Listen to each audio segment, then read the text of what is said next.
Throwing middle, caught inside the 5. Jahmyr Gibbs to the end zone. Touchdown, Detroit Lions. 14 yards on the strike. Goff to Gibbs. You can't cover that man one-on-one. You just can't do it. Nice job. Nice job. Jared takes the snap, back looking, throwing middle. Got Amon-Ra inside the 2, to the 1, to the end zone. Touchdown, Detroit Lions. Amon-Ra, St. Brown. Amon-Ra, St. Brown. Amon-Ra, St. Brown. Nice job. Nice job.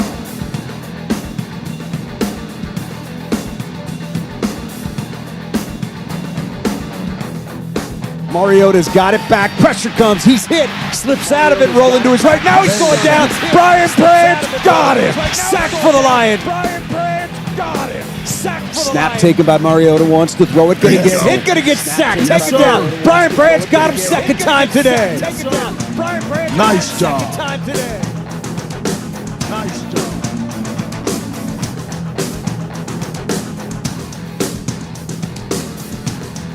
Hands it to Gibbs, running right, runs through a tackle, gets down to the 10, Gibbs to the 5, still fighting, down to the 2, down to the 1, to the end zone! Touchdown, Detroit Lions! He did not quit!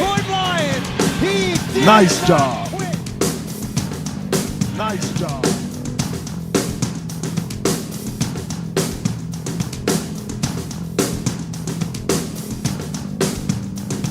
Off to throw again, does, middle, J-Mo, angling to the end zone, touchdown Detroit Lions! J-Mo flips into the end zone for 6. J-Mo flips into the end zone nice for job. 6. Nice job.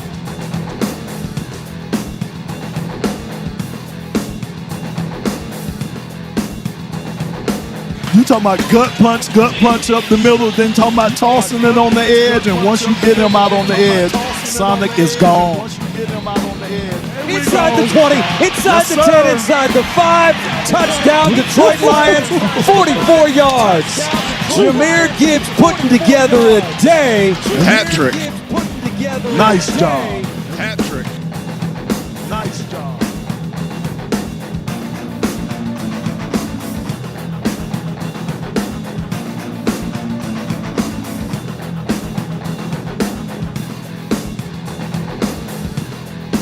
There's your victory formation. Kyle Allen will take the snap, take a knee, and that'll do it. Two teams will meet out in the middle of the field to say job well done, job better done on this day by your Detroit Lions. As for just the second time since 1939, they have come on the road and beaten Washington. They do it today by a score of 44-22. Big bounce back for this football team, coming off an effort they were not happy with. Nice job. Nice job.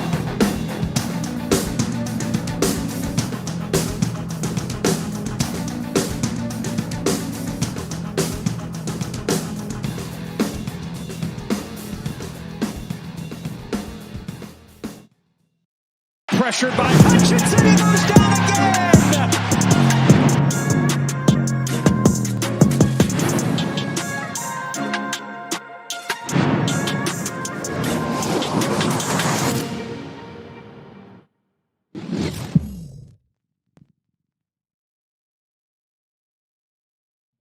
All right. Good morning to everybody. It is, Whacked Out Wednesdays today. We're going to be getting it in with the Detroit Lions news and rumors.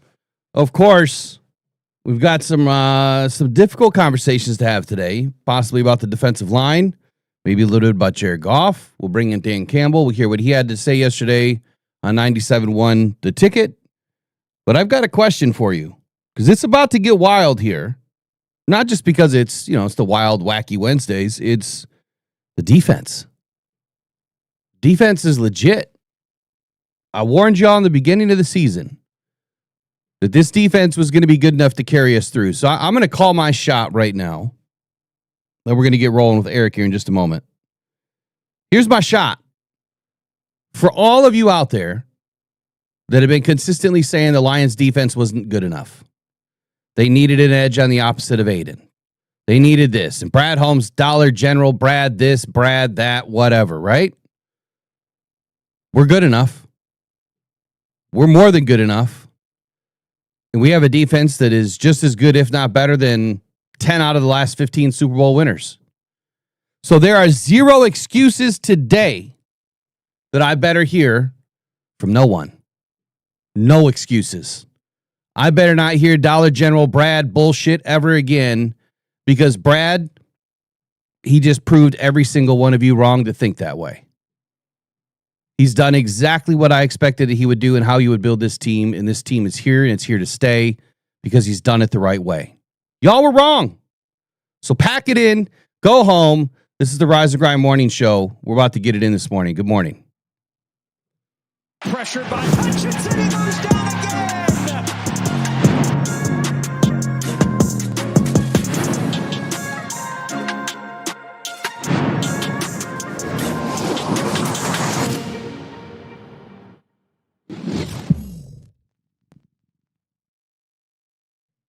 All right, good morning, Eric. How are you, man? Fantastic. Man, I had the coolest dream in the world last night. I had the dream that they took the top off the Silver Dome and they reopened it up, and one game a year we got our same tickets from Ford Field in the Silver Dome, but it was outdoors and they put in a real grass field. It was the coolest dream ever. And getting to go to a game at the Silver Dome again was really, really cool, even if it was just in my dream. Silver Dome was iconic, man. It was such a cool place to be when I was a kid. There was nothing better than walking across the bridges. I don't remember what streets those were. I don't know. Is that the Lodge Freeway that I have no idea. I don't know what. I don't know what the parking lot. Yeah, I don't know what road it is that we always walked across. But I mean, I went to the soccer World Cup there. Been to a lot of events there that were not even Lions events that were pretty cool. But man, it was so iconic. Kind of weird that you're having a dream about the Silver Dome. But that was a pretty cool. And then Crispy there, he gets in the chat this morning and was talking about going to games at the Silver Dome, watching Barry Sanders and Billy Sims. So I was like, wow, what a coincidence that I just had a dream and it woke me up in the middle of the night. And then I went back to sleep and got back into the dream.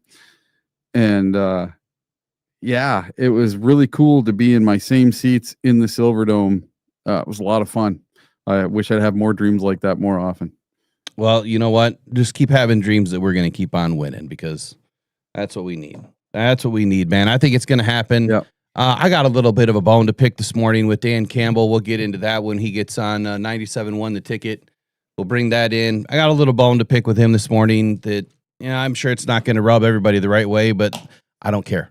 I'm not here to please everybody. I'm here to do the best job I can do it, try to deliver the news that we have and the thoughts that we have and the opinions and kind of break it down in a way that's different.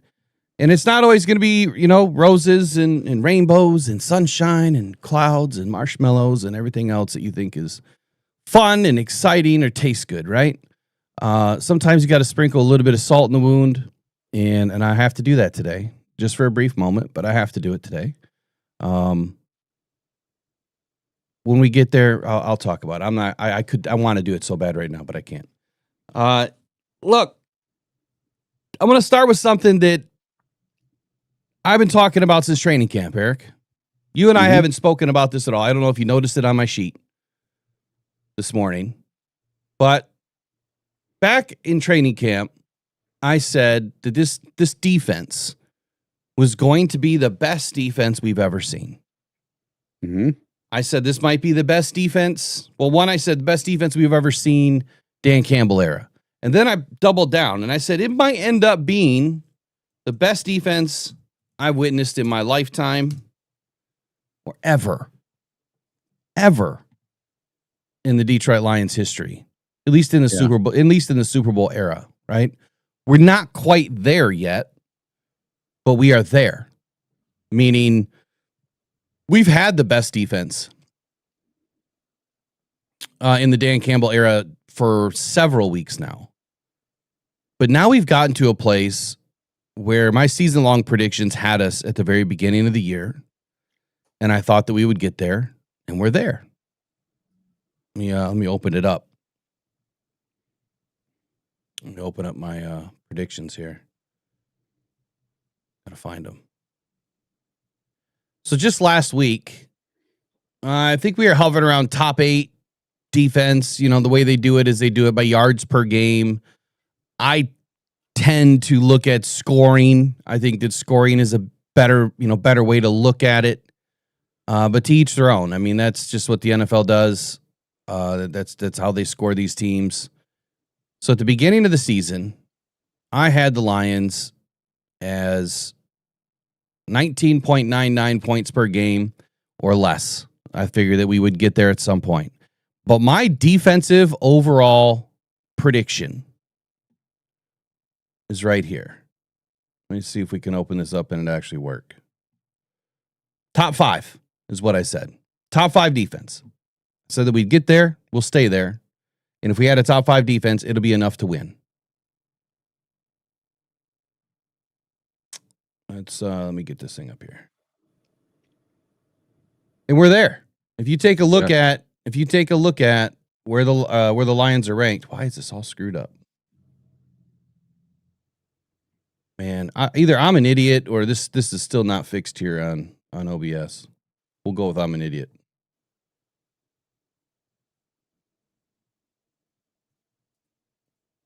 Yeah, it's not working. Golly. Unbelievable. There we go. We'll use this one instead. Okay, so this was my prediction. This was written in September before week 1. What does that say? The third one from the bottom. Lions defense, top 5 overall. Right? The last prediction could not be spoken, and I'll never speak it because I don't want to speak it.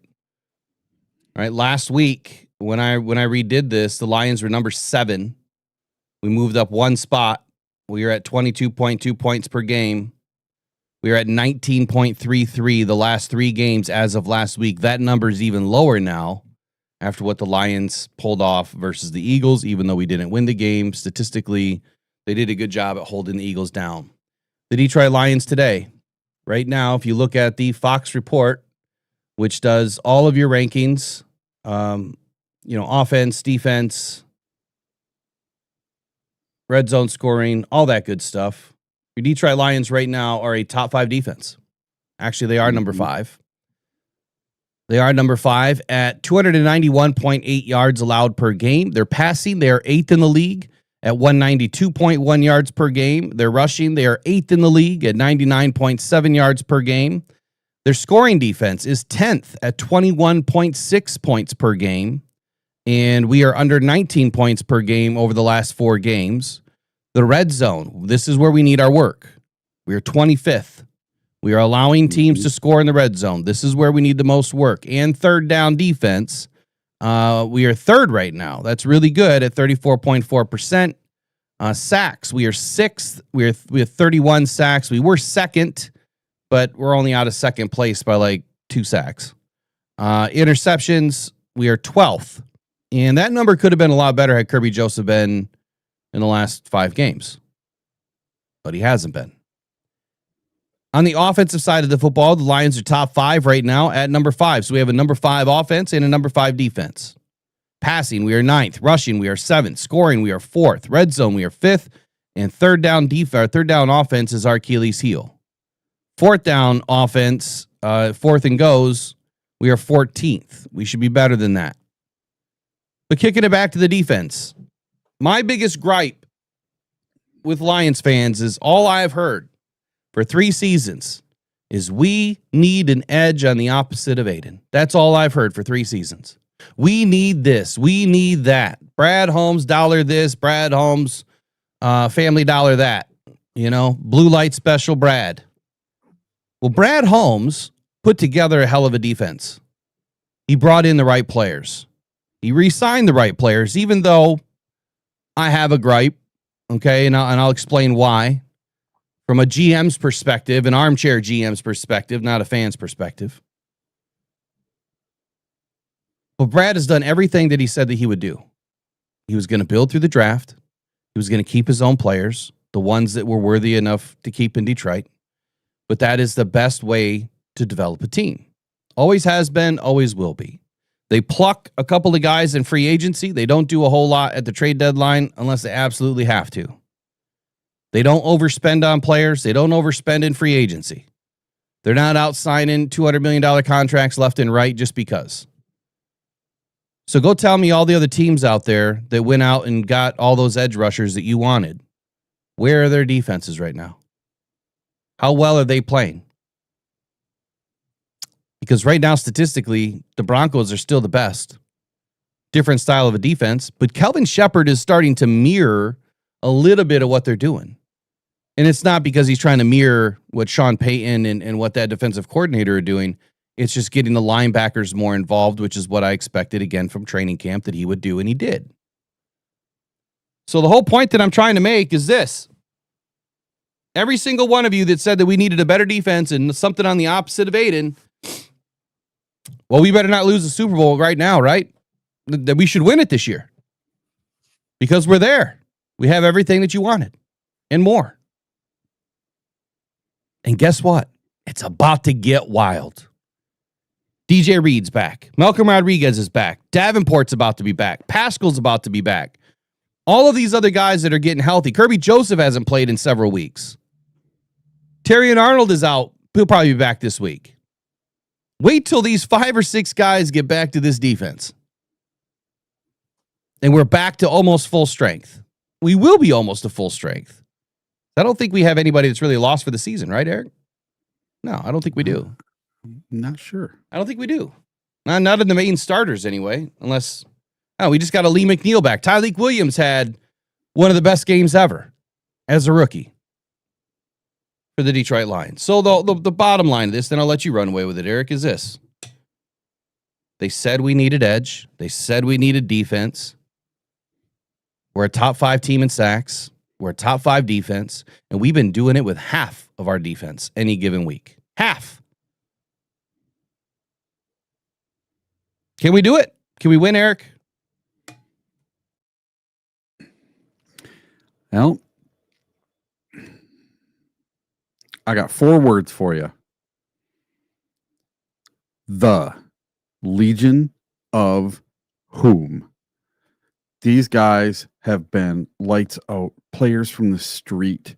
There were a couple guys, Hallett and, not Hallett, but Mollett and the one other guy. They came off the street. They had been here for 4 days and were thrown in to be playing. These guys were probably mopping floors in a grocery store the week before, just keeping in shape, trying to come to an NFL team. And they get thrown on the Lions, and they come out in that game against the Bucks. And oh my God, did they put on a show? Held the Bucks to 9 points. And then again, this last week, we call on them again against the Eagles, the defending Super Bowl champions. And what did they do? I didn't see A.J. Brown getting 100 yards and 3 touchdowns. I didn't see Jalen Hurts throwing for 1,000,000 yards. I didn't see him running for 1,000,000 yards. No, they beat us. They beat us by 7 points. But the fact is, we held them to almost nothing. This was such a huge defensive stand of a game. And these last couple of games, the Buccaneers game and this game and the Minnesota game, we really haven't let anybody score a ton on us this year. And this does put us in top 5 of all the categories. And right now, in total defense, you put everything together, the Lions are sitting at number 5, letting up 291 yards a game. And the Packers are right behind us at number 6. Well, weren't the Packers like the number 1 defense for the first most 6 of the weeks? season? Yeah, for the first 5 or 6 weeks. Well, looky that.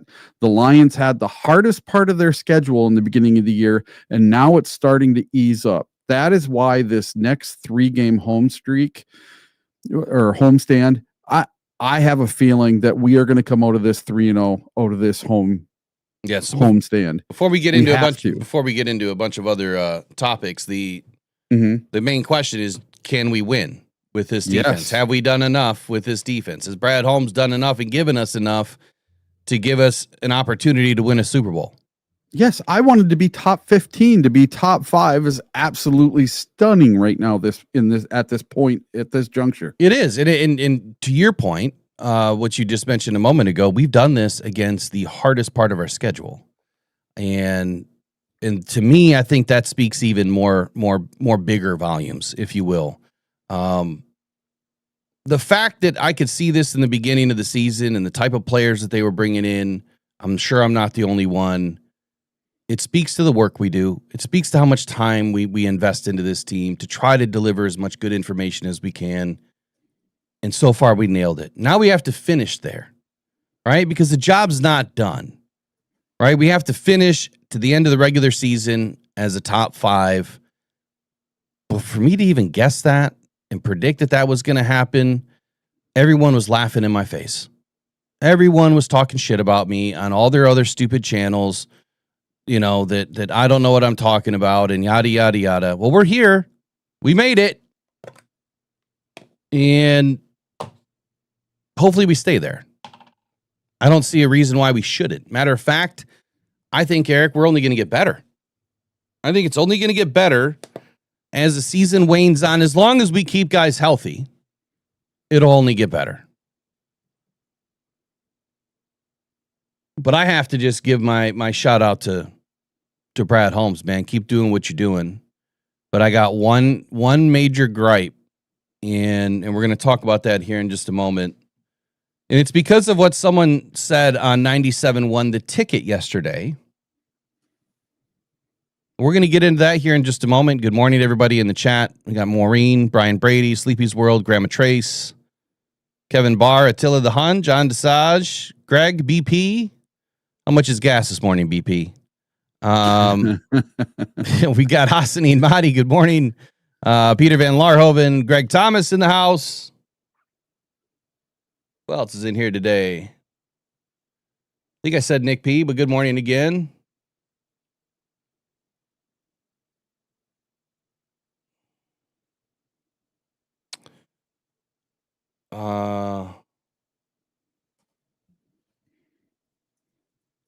Brian Brady, I'm not sure I'm following your statement, not being negative, but shouldn't the house be built by now?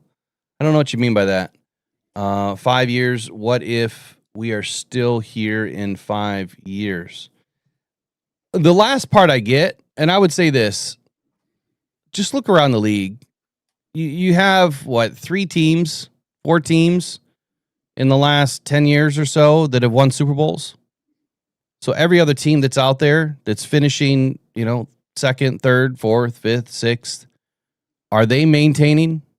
And are they staying relevant? Are they still there in 5 years? Some teams, yes. Some teams, no. I think the NFL's changing right now. I think you're getting a change of the guard. The Colts might be good for a little bit. Back to the Peyton Manning days. They were good for a while. The Chargers could be coming back to the Phillip River days. They could be good for a while. The Browns, if they ever figure it out, they have part of the recipe. I think the rest of it lies on coaching staff and ownership. Never mind. The Browns will never be good. I answered that one. But if you look around the league, Chicago's going to be good at some point. I got a hot take this morning on Chicago. Got an idiot text the other day. I'm going to address it, and we'll put that to bed. That one's going to be a good one. But anyway, good morning to everybody. If I'd missed you, it's not by purpose. It's just because we're going to keep on rolling. Yesterday on 97.1 The Ticket, caller called in. I happened to be doing some work late last night till about 12:30. I'm listening to the morning stuff, listening to Jared Goff and Dan Campbell in that, and I caught this caller, and I put in a giant message on their YouTube. I probably shouldn't have, but I did, and I'm going to tell you all about it when we get back. Pressured by Hutchinson, he goes down again.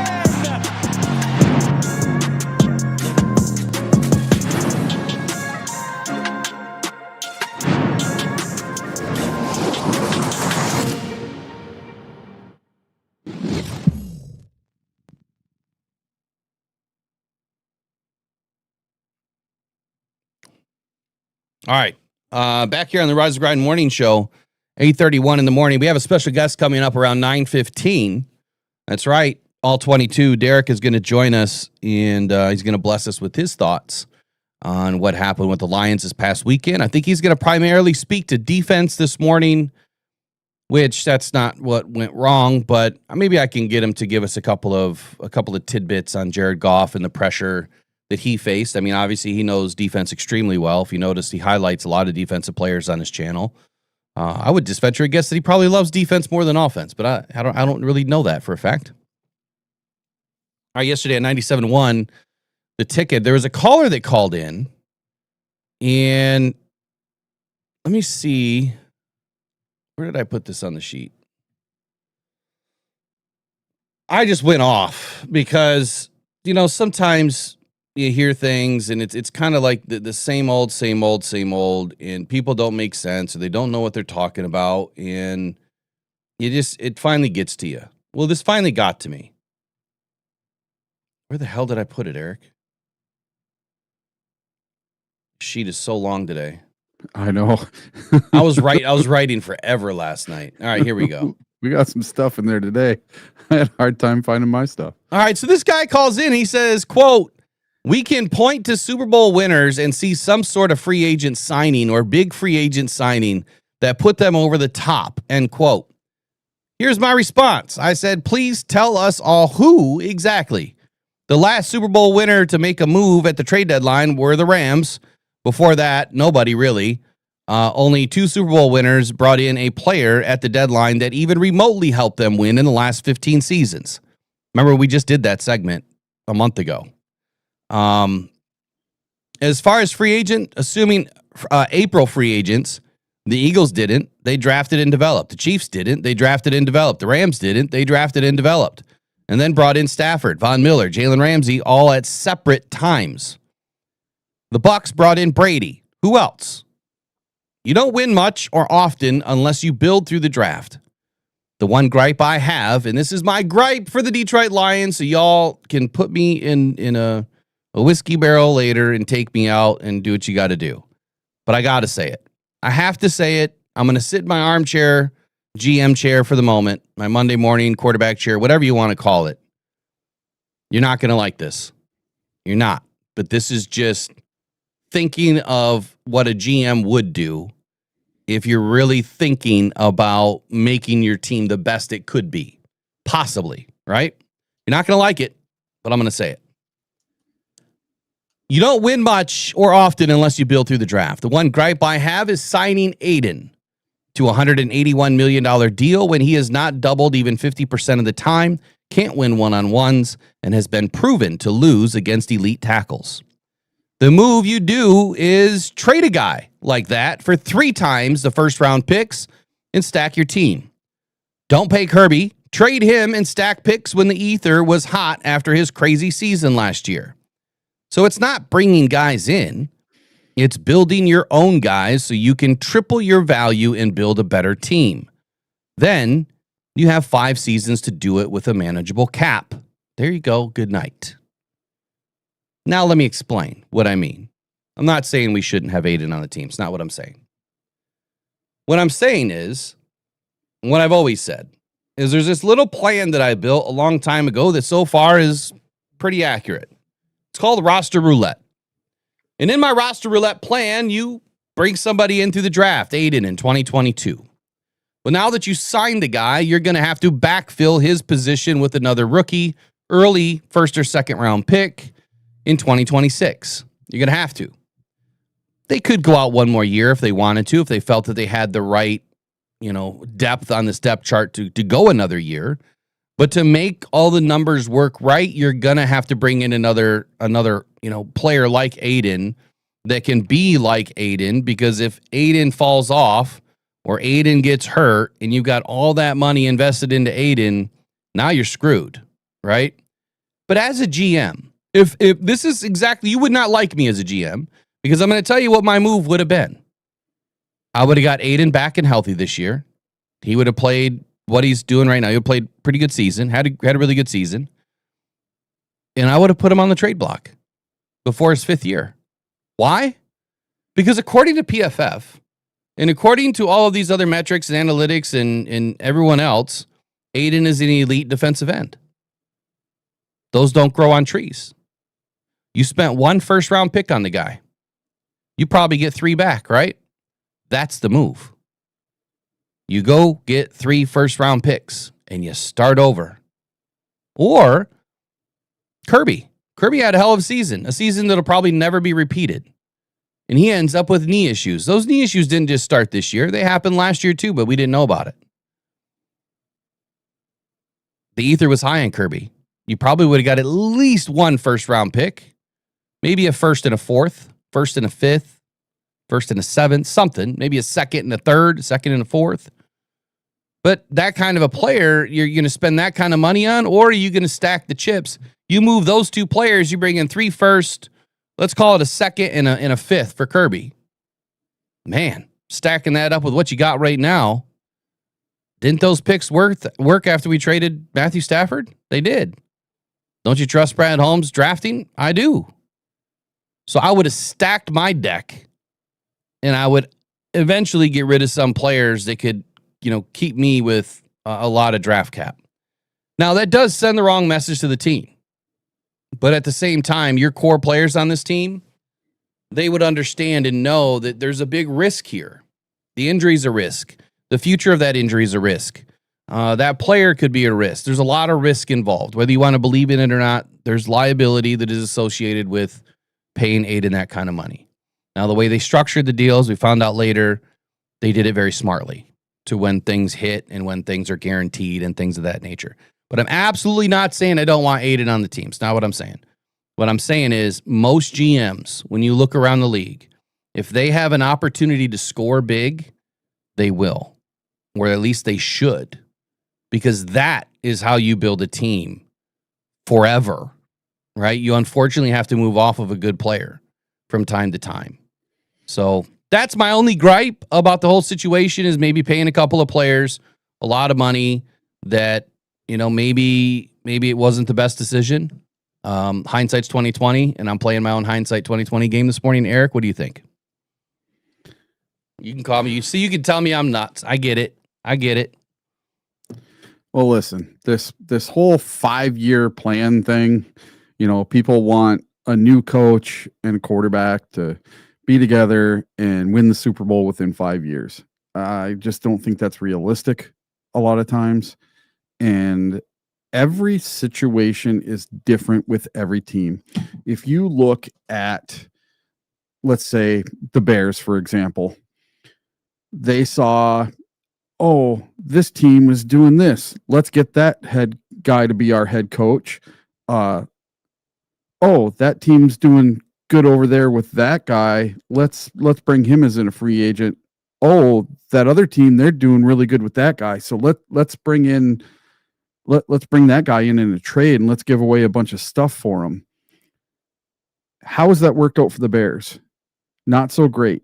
And they're always trying to copy someone. And that's what the Lions were doing for the longest time.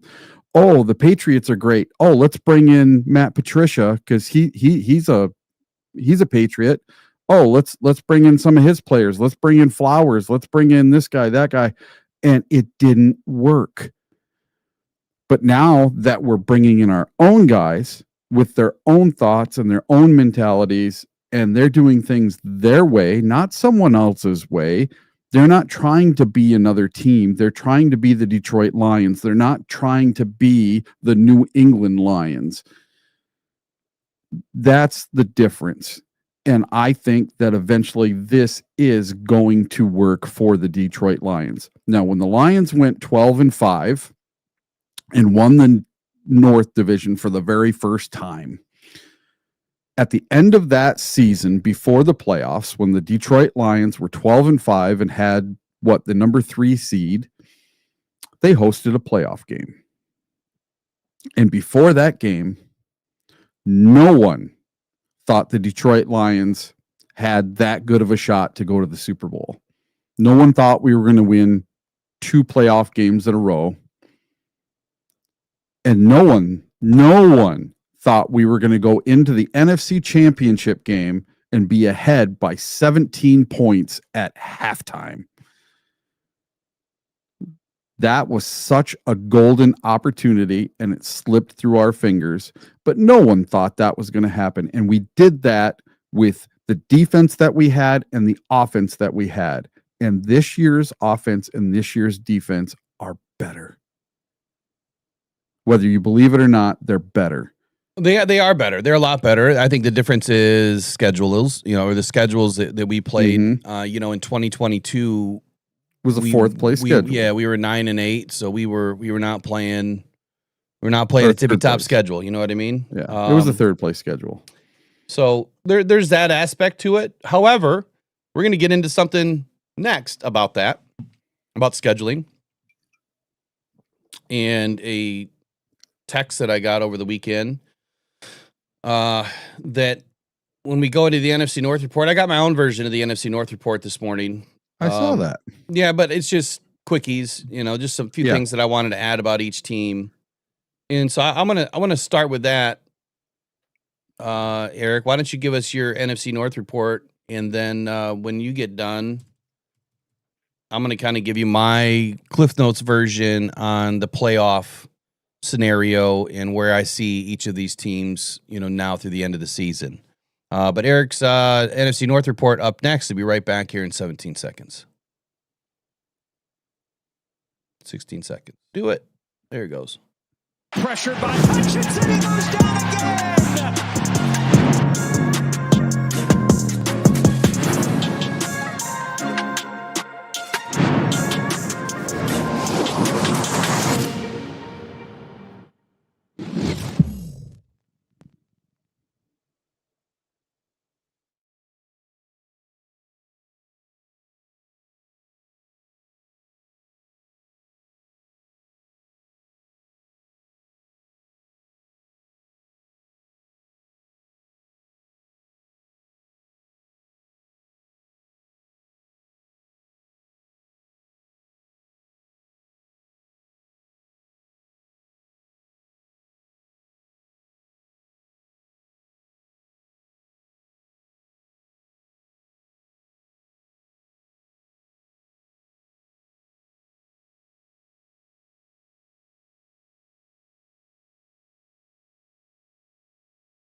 Eric, what's going on around the NFC North, man? NFC North report.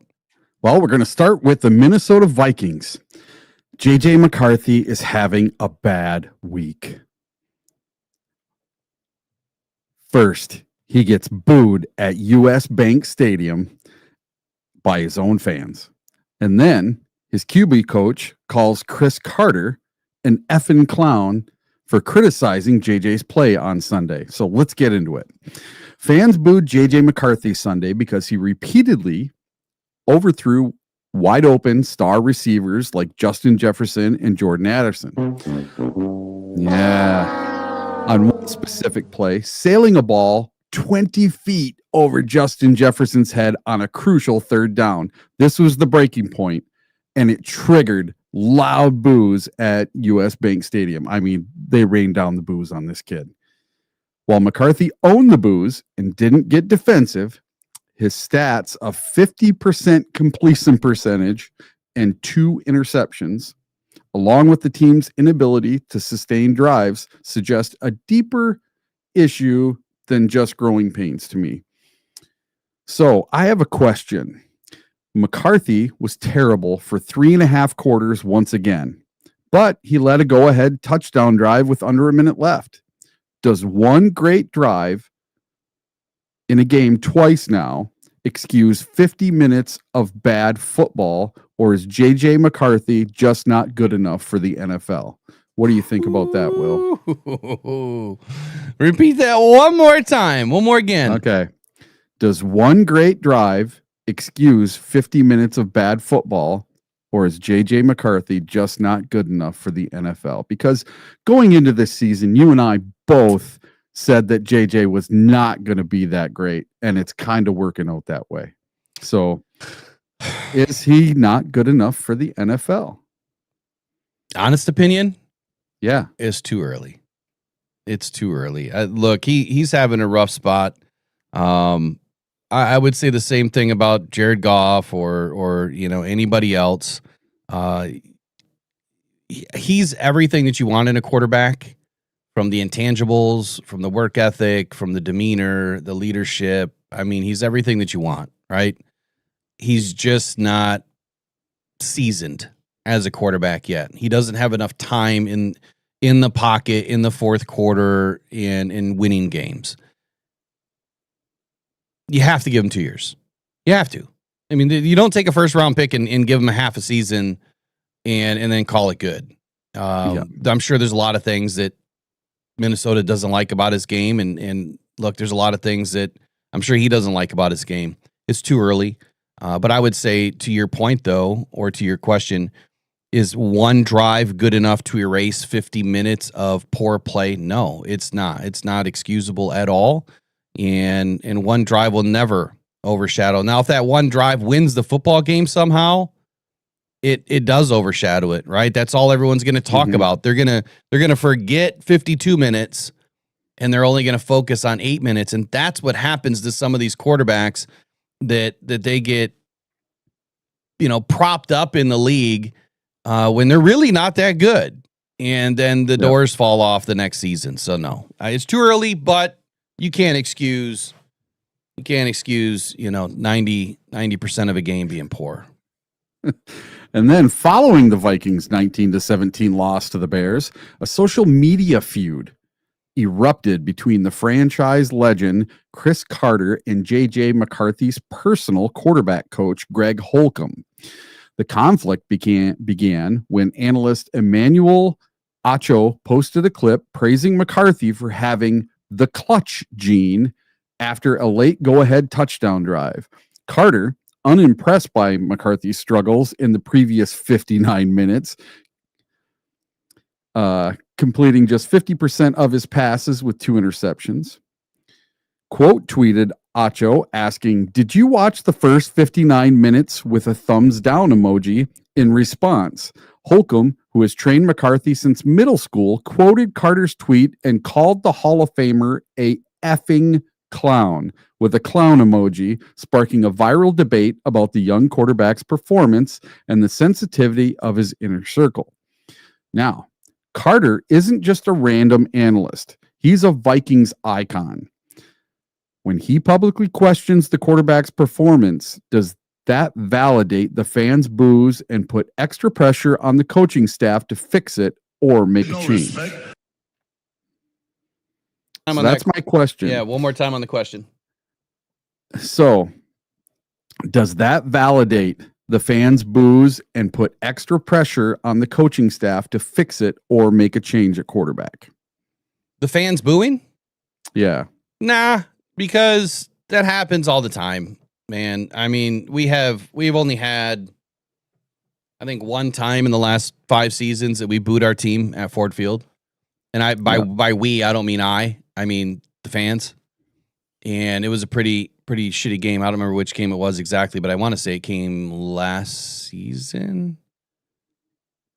Maybe it was the season before. It had to be the season before. In 22, when we opened up against the Eagles, heard a few boos at home. Yeah, I mean, there's been some boos. But to answer your question, no, I don't think that. I don't think that the Minnesota is going to be running to do anything right now. They just invested a first round pick in the guy. They're not going to listen to the fans. They could care less what we think. They care less. They hear it all the time. They've got thick skin for a reason. That's the reason why they're in that position. And if you're making moves and knee-jerk reactions because of the fans, you're in the wrong position. And that's exactly why I love Brad Holmes, because he has been hearing it from a collection of SOL fans for 5 seasons now, and not once is he bent to their bullcrap stupidity. So I'm glad that we have the right GM and the right coach. They're going to continue doing what they're doing. I don't know so much about Kwesi, but he doesn't strike me as an individual that cares one bit about what you want for his team. All right, up next, the Green Bay Packers. And once again, Matt LaFleur is pleading with Packer fans not to sell their tickets. LaFleur is taking a shot at Packer fans, hoping that it sparks the home field advantage environment that the team badly needs after previously taking losses at Lambeau against Philadelphia and the Carolina Panthers. And this is a quote from Matt LaFleur himself. Hopefully our fans will show up in droves and not sell their tickets to Vikings fans. We've seen that before, end quote, Matt LaFleur. LaFleur's comment is meant to rile up a fan base that remains one of the league's best home field advantages. I call BS. Traveling to the frigid Green Bay is a challenge in itself. The old school feeling of the stadium fathers this advantage, and it is clear LaFleur is looking to press it. Now, my question is, Matt LaFleur publicly pleaded with the Packer fans not to sell their tickets to Vikings fans, saying, "We've seen that before." Does this comment reveal a genuine fear that Green Bay's home field advantage is slipping during this critical stretch of the season? Because if you remember back to week 1, there was a very large contingent of Lions fans there. I'm going to say about 30% Lions fans in the stands. Oh, Will took off. So I'll answer that question. I think he is trying to keep his job. And one of the ways he's doing that is pleading for his fans to show up. And we talked last week after the Packers lost to the Panthers at home as 14-point favorites that Matt LaFleur was possibly on the hot seat for his job. And could this be the pleading of a man desperate to keep his job? So here's a question. A fan responded to LaFleur's plea by saying he should worry less about ticket sales and more about playing a complete game on offense. Yes, a fan called him out. Given that the Packers scored just 20 combined points in their last 2 home losses, is LaFleur deflecting blame onto the fan base instead of fixing the on-field issues? All right, so I was gone there for a minute. Repeat your last question there. Okay, so a fan, he responded to Matt LaFleur because Matt LaFleur put out this statement saying he wants fans to not sell their tickets and to go to the game. He wants the home field advantage of having a good home crowd. Well, a fan responded to him and said he should worry less about ticket sales and more about playing a complete game on offense. And given that the Packers scored just 20 points combined in their last 2 home games, both losses, is LaFleur deflecting blame onto the fan base instead of fixing the on-field issues? More worried about his job than he is worried about fixing the team, basically. Well, look, a coach should never care about ticket sales. Nope. That's ever. That's not your job, man. Your job is to put a good competitive team on the field. And if you do that, the tickets will be there. I don't know. I don't remember if the Packers have the same kind of rule as the Lions do. I think that when we went over that whole ticket debacle of, fans getting tickets ripped away, that the Packers actually did not take tickets away from their members as long as they only did it so many times, or they were kind of warned beforehand. So look, if there's no big rule in place to not sell tickets, if you're not restricting them, they're going to sell tickets, and it is what it is. The tickets sold. The fans in the stadium are not going to help you win or lose a game. I'm sorry. They've played without fans in the stadiums during COVID. How did that go? Did you win or lose the game because there was freaking cardboard out there? I had my cardboard cut out there. You know what I mean? So I wish I would have got one of them. He needs to. You could buy them. He needs to not worry about anything else but the damn team. Yeah. But you know what, Matty LaFleur, just keep doing what you're doing, because whatever you're doing is good with me. Keep on losing, buddy. Yeah. Now we're going to move on to the Chicago Bears. Ben Johnson is at it again. Hey, can you check your audio for me? It's been distorted for a while. Distorted? Yeah. I'm all good on everything. You're at 80? 82. I can put her down to 80. Yeah, I think something's changed in your Roadcaster. Because Yeah. I've been trying to dial it back all morning, and I can't get it dialed back on my side enough. All right. I haven't touched the button. All right. So the Chicago Bears, Ben Johnson is at it again, signing another former Detroit Lion. The Bears have signed linebacker and special teams ace Jalen Reeves-Maybin to their practice squad, the team announced on Tuesday. Reeves-Maybin, 30, was originally a fourth-round pick by the Detroit Lions in 2017. He spent 7 of his 8 seasons in the NFL in Detroit, having had 2 stints there with 1 year on the Texans in between in 2022. He has served primarily as a special teamer throughout his career, making a Pro Bowl and being named a second-team All-Pro for his work in the third phase in 2023. This marks the first time he has been signed for the 2025 season. Now, my question is this. Jalen Reeves-Maybin was an All-Pro and Pro Bowl special teamer just 2 seasons ago for the Detroit Lions. Is this a massive mid-season steal for the Bears? And does Maybin have anything left if no other team signed him until now? You know, I don't know if this is about Maybin's ability on the field, the reason why he wasn't signed. Mm-hmm. I've been wondering this whole time if it was related to, he had a bad neck injury, right? It's something, yeah. So there was the neck injury, and then he was the NFLPA president, which I think he still is. And so you've had that whole issue there with the collusion and everything that was going on. And he you remember, he was kind of like right in the middle of all that, even though his name was never floated as being part of, but had to deal with it. Yeah. Right. But he was somewhat involved. And then you had, some rules violations and that the Lions got punished for. So I don't know if it's really about his play on the field as if maybe it was more about his neck injury and maybe more so the NFLPA crap. I don't know if it's a good idea to have an active player part of the NFLPA. I will say this. I will digress on the fact that I don't know enough about the hierarchy within the NFLPA, but I will venture an opinion here or levy an opinion. I don't think that an active player should be part of the NFLPA.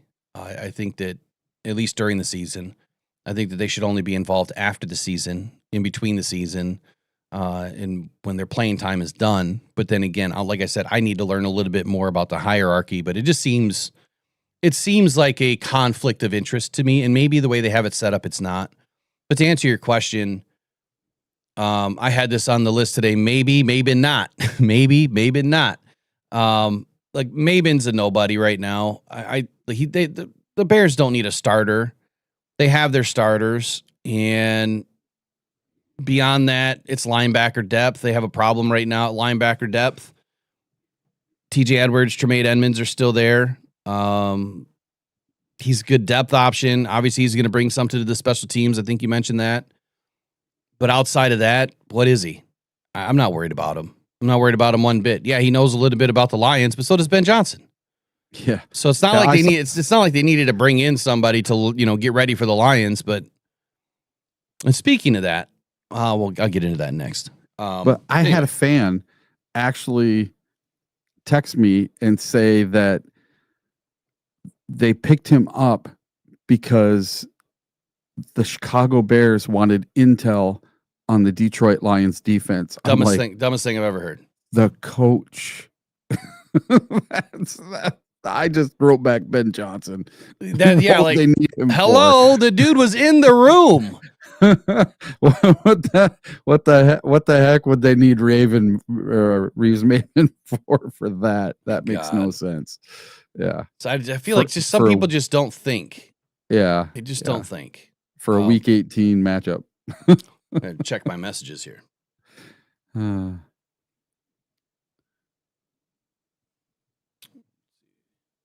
Were you going to go through your?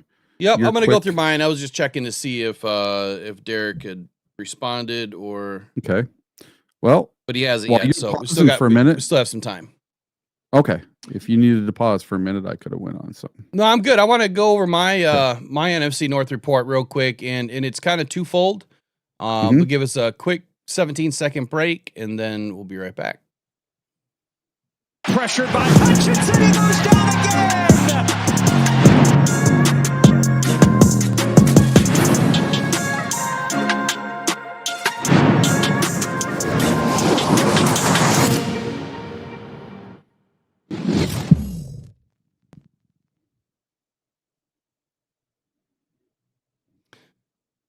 Man, I am slow on the trigger today. My hand's just not working today, I guess. I'm just between the brain and the hand. It's dysfunctional. All right, good morning. Welcome back into the Rise and Grind Morning Show. It's 9:01 a.m. We're going to be talking to Derek with All 22 today with your Detroit Lions. That'll be up next sometime around 9:15 this morning is the plan. If we get a chance to get into Dan Campbell, that's about a 10-minute video from 97.1 The Ticket. It'll probably be after that conversation. But here's right now is my take on the NFC North. So yesterday or over the weekend, just like you got a weird text from somebody, I got an idiot text too. And it said, dang, dude, Lions better win tonight. Otherwise, your Benedict Johnson is a weak coach and Caleb sucks because he paints his nails. Take looks even worse. Well, number one, I don't ever remember saying anything about Caleb Johnson and painting nails outside of the fact that it happened. And I think it's stupid. I think it's drama. But before putting that even in the same breath, let me be crystal clear now. Caleb Williams is not a franchise quarterback. Painting his nails, stirring up the drama, sobbing on the sidelines like a soap opera, crying on the field, throwing temper tantrums, the body language climbing off the turf. That's not leadership. That's theater. And it's exactly why serious football minds don't buy the long-term hype. A couple of wins against soft coverage doesn't rewrite the playbook for those of us who actually study the game. As for Ben Johnson, spare me the premature coronation here. Okay, he hasn't proven a damn thing when it comes to playoff grit or championship pedigree. If you're crowning him after one season or half a season in 4 wins or 5 wins, you're not analyzing, you're fantasizing. The NFL doesn't hand out respect for clever play designs or one hot month, right? It's earned in January. It's proven in February. Talk to me in year 3. Until then, it's all noise. And you're even louder of noise to me. But let me clue you in on something else. The Bears don't have a single victory this season against a team that currently has more than 4 wins. There's no need to apologize for a soft schedule at all. Matter of fact, they had the 29th worst strength of schedule this season. But the Bears, now they're going to have to answer for it in the second half. Why? Because their remaining opponents have a .597% win percentage, and they have the hardest remaining strength of schedule in the NFL. The Bears have 3 division games, 2 of which are the Packers, the Eagles, the Steelers, the 49ers, and the Browns. All of those games could be losses. So enjoy being the Week 11 NFC North champs because now it's time to prove it. Prove to me you can actually win against the second half schedule. You have a gift with Aaron Rodgers getting injured, so that could be one win. The rest we will see. My take on the Bears is, at best, they go 4-3 to finish the season. My prediction is 3-4. And they finish at 10-7, probably second place in the NFC North. They might skirt into the playoffs. That's if the Packers don't have something to say about it. Packers are up next. The Packers had a sluggish start to the season. Inconsistent performances are hugely concerning for a team that had every Packer fan just drooling on themselves. I mean, so much that they had cheese curds just oozing from every facial orifice you could find. And after beating the Lions week 1, thinking that they were going undefeated and a true Super Bowl favorite, well, the Packers offense and Jordan Love are just lukewarm at this point. Just not very good. They might be the 12th rated offense right now, but they don't look like it. They don't look like a top 20 to me at all. Here's why. Since week 15 of 2024, the Packers are 8-0-1 when they score at least 26 points, and they are 0-6 when they don't. They have averaged 10 points per game during their last 4 losses, including the playoff defeat to the Eagles. So it's been bad, and I don't see it getting much better. They have the 16th hardest remaining strength of schedule. They have 5 of 7 games against the division. Denver, Baltimore sprinkled in. And at best, the Packers finish 4-3. But like the Bears, I see 3-4. They could finish 9-7-1, third place in the North. They could finish 10-6-1 and manage to be second place by beating the Bears twice. I'll probably lean on the second one. Then there's the Vikings. The Minnesota Vikings playoff hopes are fading fast at 4-6 after their Week 11 loss to the Bears, which they shouldn't have lost that game. What an epic collapse by the Vikings. They've dropped to the bottom of the NFC North right now. They are 2 games back with playoff odds sinking just to 2%. To hit the likely cutoff of 9-8, they'll need 5 wins in their final 7, and the schedule is brutal. 4 games against winning teams, including a must-win 12-week trip to Green Bay, and on Christmas Day showdown against Detroit. Bottom line, the margin is razor thin here. Every divisional game from here on out is do or die if the Vikings want to keep their postseason dream alive. I have the Vikings at 8-9. They miss the playoffs. For the Detroit Lions, on the flip side, the Lions have the 3rd hardest football power index this season to start, and now the 17th hardest schedule to finish, with multiple games on the road against solid teams. With the 3-game homestand, the Lions get back to leading the division at 9-4 before they head to LA, dropping to the Rams and coming back to face the Steelers. The Lions will be on a 5-0 run at 11-4. Do the Lions make the playoffs? Absolutely. Do they win the North? They should. When you look around the league, and there was an article that came out, God, I think it might have been this morning or late last night, kind of laughing, like Lions fans laughing at the Bears right now because we kind of got them where we want them. And what I mean by that is when you look at their strength of schedule, you look at the playoffs, and I went through the playoff predictor multiple times last night. We don't have to win every game. Matter of fact, the Lions can go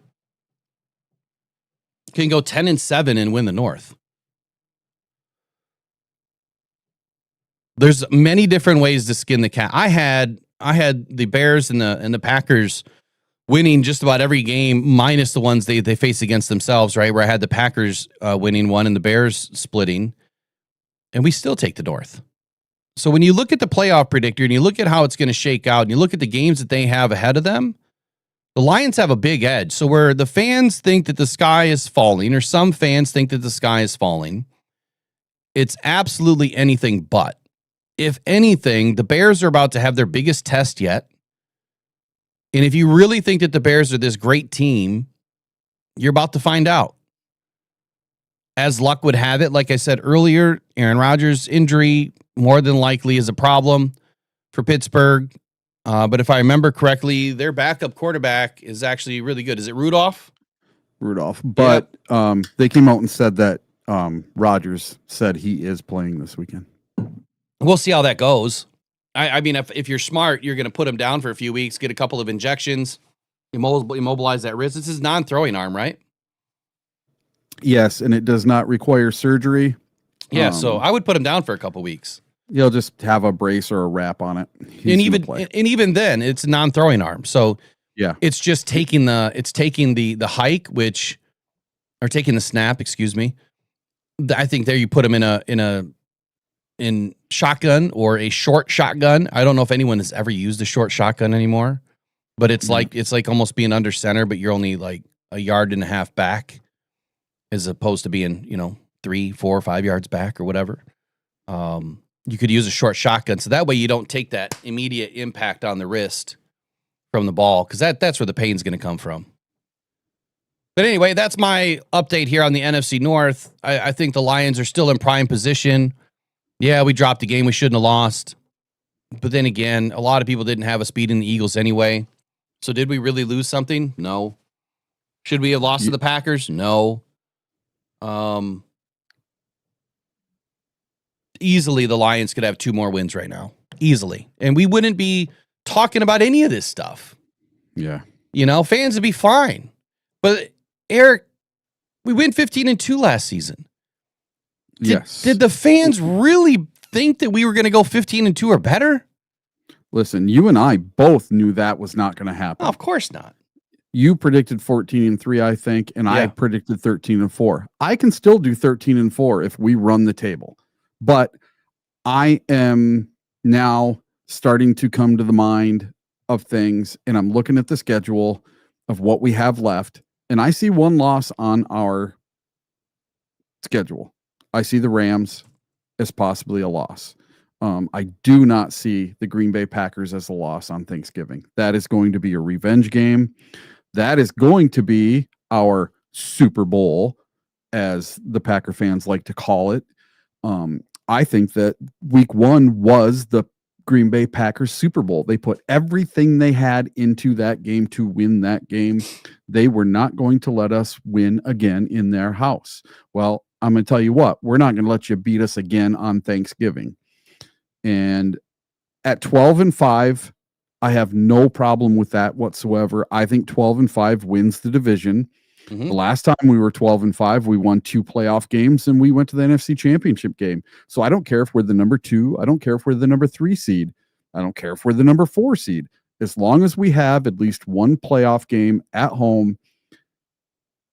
Once we get to the playoffs at home, I think the Lions are going to be unstoppable this year, because we're not going to have a defense that is completely decimated and half our team isn't there. Our team's getting healthier going towards the playoffs, not the opposite.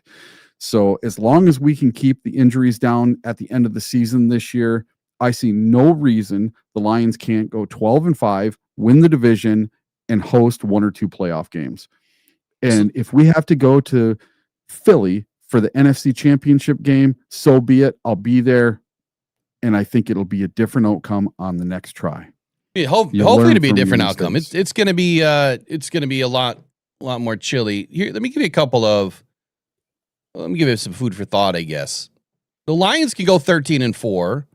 The Rams and the Eagles can go 13-4, and depending on where the wins and losses come from, the Lions would be in the 2nd seed. Philly would be number 1. The Rams would be number 3. And I think that is probably the best case scenario. However, the Lions can still get the 1 seed. If the Lions go 12-5, the Rams and the Eagles go 13-4, that puts the Lions as the 3rd seed. Again, common opponents and all that stuff doesn't take effect. And it's wins, losses first, right? Head to head, right? And then it goes head to head, tiebreakers and all that good stuff. So it's get the wins and get in. At 12-5, I agree. I think the Lions win the North at 12-5. I think we'll be able to do it with 11 wins this year. But let's say that the Lions get it going, and the Lions rack off 7 wins to end the season, and they end up at 13-4. Okay, that means they're going to beat the Rams. So maybe the Rams we'd win out. Maybe they don't get at least 13 wins, and maybe we do get that number 1 seed. Maybe the Eagles fall off and lose a couple of games. You never know, because the Eagles are known to string a bunch together and then all of a sudden fall off at the end of the season and lose 6 games in a row for no reason. That has happened with the Eagles what did before. you say? They lost how many in a row? I don't know, like 5 or 6. No. Remember when they went 10, they were 10-1, and then they lost the whole rest of the year, and they ended up 10-7. God, that was like 5 years ago, wasn't there? 6 years ago or something? Yeah, that's what I'm talking about. They've done it before, so okay, realistically, since we're talking schedule. Yep. Okay, so the Eagles have Dallas at Dallas. They have Chicago in Chicago. Then they go to Los Angeles Chargers. Then they go home at against the Raiders. Then they go to Washington. They go to Buffalo. Then they come back for Washington. If I'm being realistic with their schedule, I'm gonna 3-week games. I'm gonna say Buffalo could be a loss. One of the Washington games will be a loss because of the Washington defense. and the Chicago game is a win, Dallas or the Chargers could beat them. Yeah. You know, I don't know where Dallas is defensively right now. I haven't really paid attention to them. But if either the Chargers or Dallas has a decent defensive mindset, they can beat them. So I will say they have what? 1, 2, 3, 4, 5, 6. They have 7 games left on the season. They go 4-3. What are they right now? What are they? 8-2. 8-2. So that'll put them at 12-5. Yep.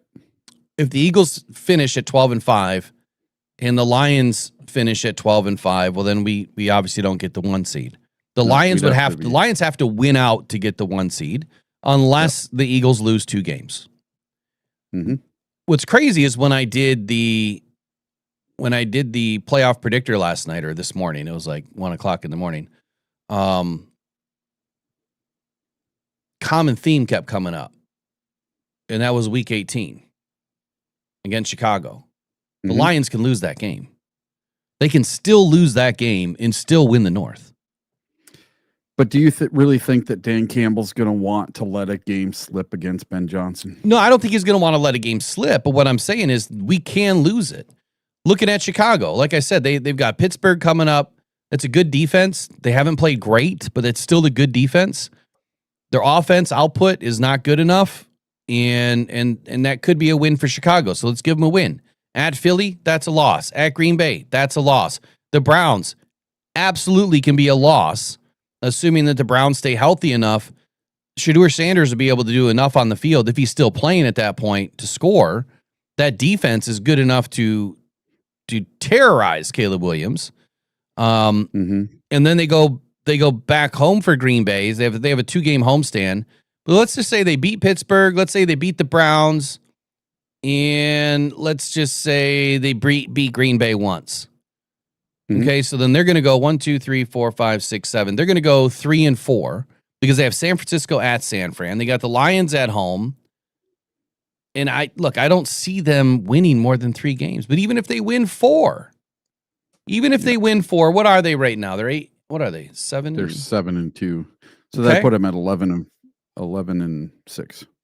Would have been 11-6. The Lions have to go 12-5. Yep. It's that simple. The Lions can lose 1 more game, and we will control our own destiny. Outside of that, I think that, then it's going to be a little bit of trouble. We need Green Bay. We need Green Bay to beat them at least once. And we need San Fran to do the job. We need Philly to do the job. I don't want to have to rely on week 18. This has to be wrapped up by week 17. Green Bay, on the other hand, when you look at their schedule, they have Minnesota, Detroit, Chicago, Denver, Chicago, Baltimore, Minnesota. 4 of those games are away. Okay? Green Bay, they're going to lose to Baltimore. They're going to lose to Denver. They're going to lose to Detroit. That's 3 losses. Right now, they're what? 1, 2, 3, 4, 5. They're 6-3-1. Yeah. 1, 2, 3, 6-3-1. Okay, so if they win 3, they'll be at 9-6-1. No, 9. Yeah. No, that's only 16 games. 9-7-1. My math's not mathing. Hold on. Yeah, 9-7-1 would be 17 games. Yeah, they're 6-3-1. 1, 2, 3, 4, 5, 6, 7. 1, 2, 3. Yeah, at least 3 losses. I don't think Minnesota's going to beat them. I really don't. I mean, maybe week 18, Minnesota gets lucky. But why would they if Minnesota's out of it? If Minnesota is still battling somehow, then they might win that game. I don't see Minnesota beating them, so that's 2 wins. I don't see Chicago beating them, so that's 2 wins. But I see everybody else beating them, so that's 3-4. I'm sorry, that's 4-3, and that puts the Packers at 10-6-1. Yeah. So 12-5 is a ticket. 12-5 is a ticket. We're still in it to win it. Sky's not falling. Nope. It looks like Derek's with us. Yep. He's back there and ready. He's got green screen on. Mm-hmm. All right, give me 1 sec, Derek. I'll bring you right in. I totally missed you, buddy. 1 sec.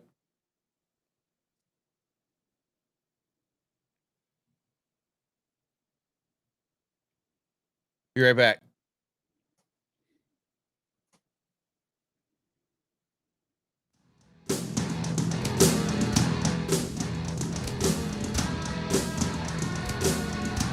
Throwing middle, caught inside the 5. Jameer gets to the end zone. Touchdown, Detroit Lions. 14 yards on the strike. Goff to give. You can't cover that man one-on-one. You just can't do it. Nice job. Jerry takes the snap, back looking, throwing middle, got on a rock, inside the 2, to the 1, to the end zone. Touchdown, Detroit Lions. Hold on. Minor problem. I didn't know he was coming in with video, so give me 1 sec. All right. Sorry, Derek. 1 sec.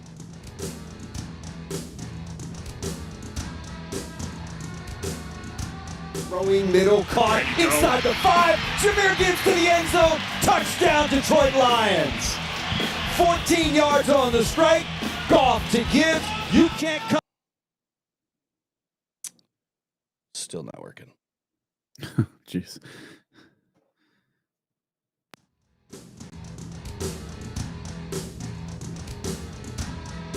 All right, here we go. Throwing middle, caught inside the 5. Jameer gets to the end zone. Touchdown, Detroit Lions. 14 yards on the strike. Goff to give. You can't cover that man one-on-one. You just can't do it. Nice job.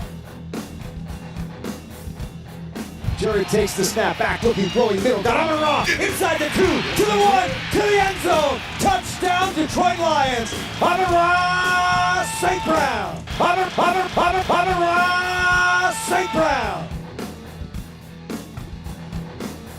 Nice job.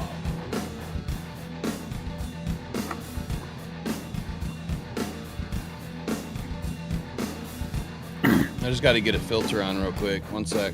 Mariota's got it back. Pressure comes. He's hit. Slips out of it. Rolling to his right. Now he's going down. Brian Branch got him. Sack for the Lion.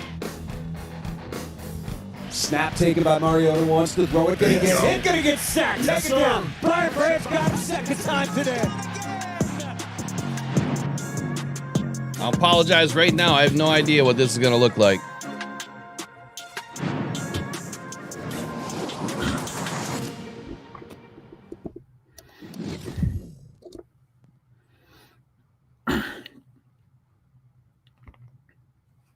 Oh no! What did I do? Ah.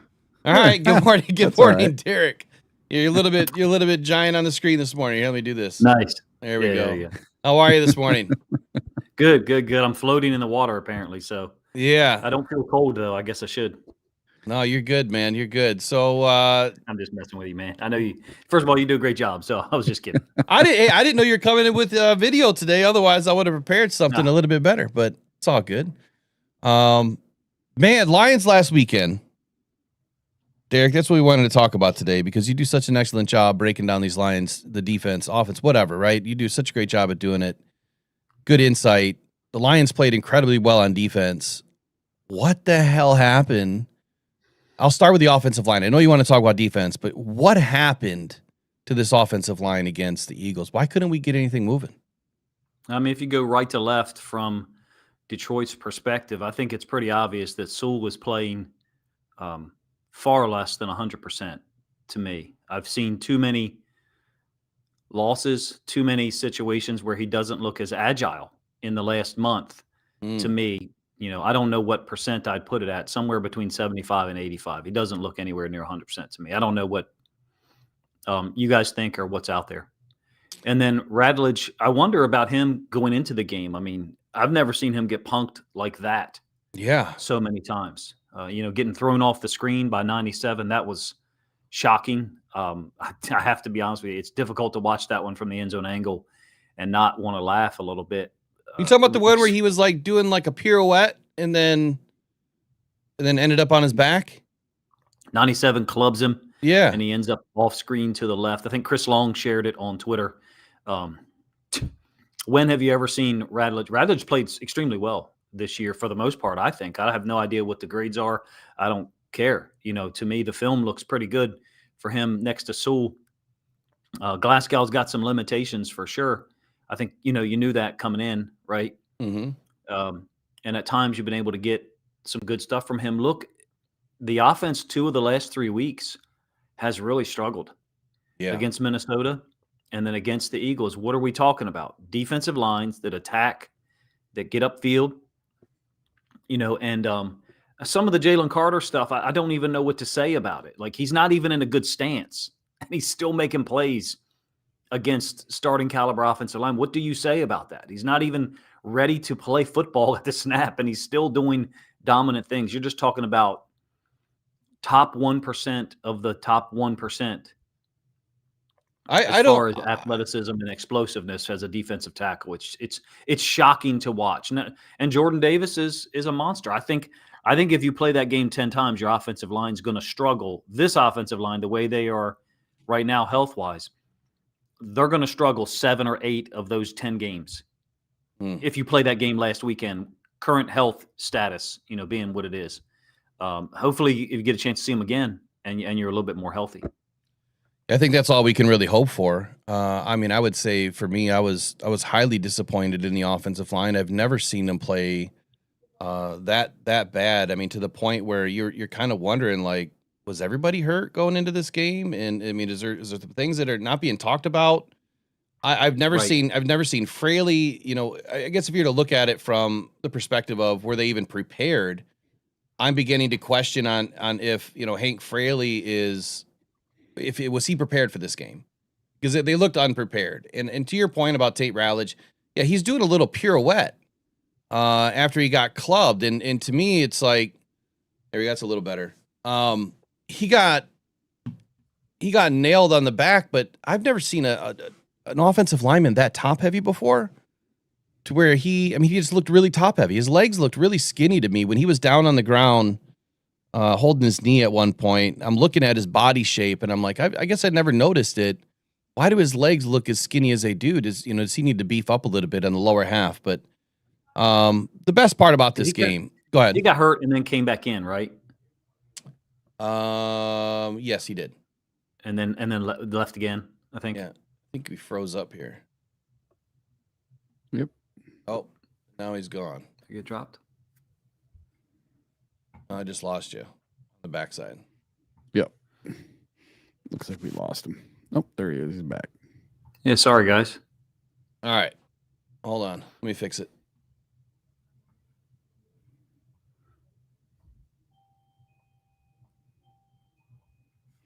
It's fun when you got 3 guys in 3 different parts of the country all getting together over the internet, and sometimes it works and sometimes it doesn't. I got lagged out. Okay. I assume everybody can hear you in the chat. And we'll just roll audio. Hold on. All right.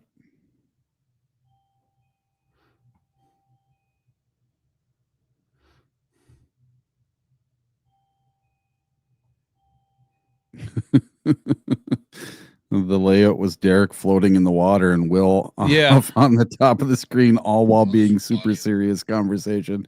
My bad. Look, that's not normal for us. All right, Derek, let's roll.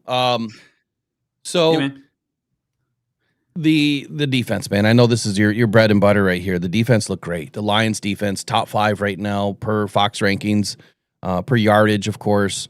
I predicted that the Lions were going to be a top 5 defense this year. That was my big swing for this team. If they were going to make a Super Bowl, they had to be there. They're there. I can see them getting a lot better. They've done this without, about a third of their starters out. How much better can this defense be? And what were they doing against Jalen Hurts and the Eagles that gave him some trouble this past weekend? They're uncompromising. Like, I would say you compare this to the Chiefs game. It seemed to me as if Dan Campbell and Kelvin Shepherd said, we're going to play our style and we're not going to move away from it a little bit to reflect or recognized that we're missing some guys in the secondary. To me, against the Chiefs, there seemed to be a little bit of a shift or a move away from the style they want to play. Mm-hmm. And I think this week, even though they were missing 3 starters in the secondary, right, Reed, Arnold, and Kirby Joseph, I think they kind of returned to what they want to do. To get better, you mean? I mean, first, get healthy. Second of all, actually 2 more answers, one of which you're not going to like. The second part of it would be, if you get Kirby Joseph back there in a 1 high or even a 2 high safety structure, whatever it is on a snap by snap basis, he's a huge deterrent. Mm-hmm. He's a huge deterrent. So if you have, as a quarterback on a particular play, if you have a plan or a design to throw the ball to a certain side, you better not look there initially, because when you bring Kirby Joseph into play, the risk reward factor now changes things. And so, I mean, with the Eagles, they're so risk averse. So much of what they're doing on offense is predicated on, not turning the football over because their defense is so great. So I think that others are going to disagree. 1 turnover for me in that Eagles game, even when your offensive line stunk, and overall Goff clearly had trouble the further the game went on. Mm-hmm. 1 turnover in that game changes the dynamic, as well as the third factor, which what I'm going to say is, you have to make the proper decisions when your defense is playing that well. There's no justification for what went on there Sunday night whatsoever. Those decisions. Is it assumed that you're going to make, I think the first one would have been like, what, a 49-yarder? It was something close to like that. Yeah. Yeah. So, okay. So whatever the percentages are, okay, I get it. Fine. But the second one, to get within 13-9, your defense deserves to have points put on the board and be supported. And that one really disappoints me, because I trust Dan Campbell. I know you guys do too, but to get better, get healthy, get those guys back. And then maybe, hey, this is going to be a tough pill to swallow maybe for some people. Maybe you've got to play a little bit more conservative style, given that the defense is able to get stops so consistently. I like to look at ESPN's play-by-play and just collapse everything so you can see the possessions. Here they are for the Eagles in the first half. 6 plays punt, 4 plays punt, 4 plays punt. I'm sorry, the second one was 4 plays field goal. 3 plays punt, 3 plays punt, 9 plays field goal. They did get a touchdown to end the half. My point is, when you're making decisions to go for it on 4th down, it has to be reflective of what's actually happening in front of your face, not some theoretical numbers that people want to regurgitate, who've never had to make those decisions on their own. All valuable points. And Eric, I'll come to you in just a moment. I think the biggest mistake in this game for Dan Campbell was his aggressiveness. I understand he's, and to your point, I am loyal to Dan. I believe in Dan to a fault, because absolutely there's too many times where, I would have done something different. Part of that was the beginning of his career where he's just learning, and that's part of it. But Dan, just yesterday on 97.1 The Ticket, said that we're going to learn from this, and that is his catchphrase every single week. We're going to learn from this. If I'm going to, pound my fist in the sand right now, it's stop learning, start executing. You are halfway through another season. You are 5 seasons into head coaching. You have an incredible roster. It's time to execute. You're in a game, and to your point, Derek, like that's a great point. You have to play to what's going on in the game. You can't play to your strengths or your aggressiveness or your behaviors or tendencies. Look, it's windy. It's cold. It's a night game. It's a tight game. Neither offense is producing a whole lot. Take the points. And you know what? If it bites you in the end, no one is going to care. But going 0 for 5 on 4th down tries and not taking any sort of points is the problem. Did I lose again? No, he's still there. All right. Sorry, guys. Yeah. Did you hear me or no? I don't know if he can hear you. Uh-oh. Yeah, I can't hear Will. I do hear you, Eric. Oh, he hears me, but not you, Will. Yeah, sorry. All right. Do me a favor, Derek. Can you still hear me or no? No, he can't. All right. 1 sec. Let me. Maybe it's on my end. I apologize if so. It's all good. 1 sec. Let me just check my back end here. Will's checking something. Yeah. Do you get a report from Video Ninja about how someone ever gets dropped? Do you ever get like an something you can export and you can look at? I'd be They do have interested. some stuff, but I don't know where it is. Okay, where's my browser source for him? All right, can you hear me now? Nope, not looking like it. Oh no. Ask him to go ahead and drop out and then come back fresh. Can you drop out and come back in fresh, Derek? Absolutely. Yeah, sorry. Okay. So he's trying. Man, so I did that whole sermon there, and I don't know if I can repeat that. Yeah. Yeah, my thing about the fourth downs was this. If the Lions attempt 3 field goals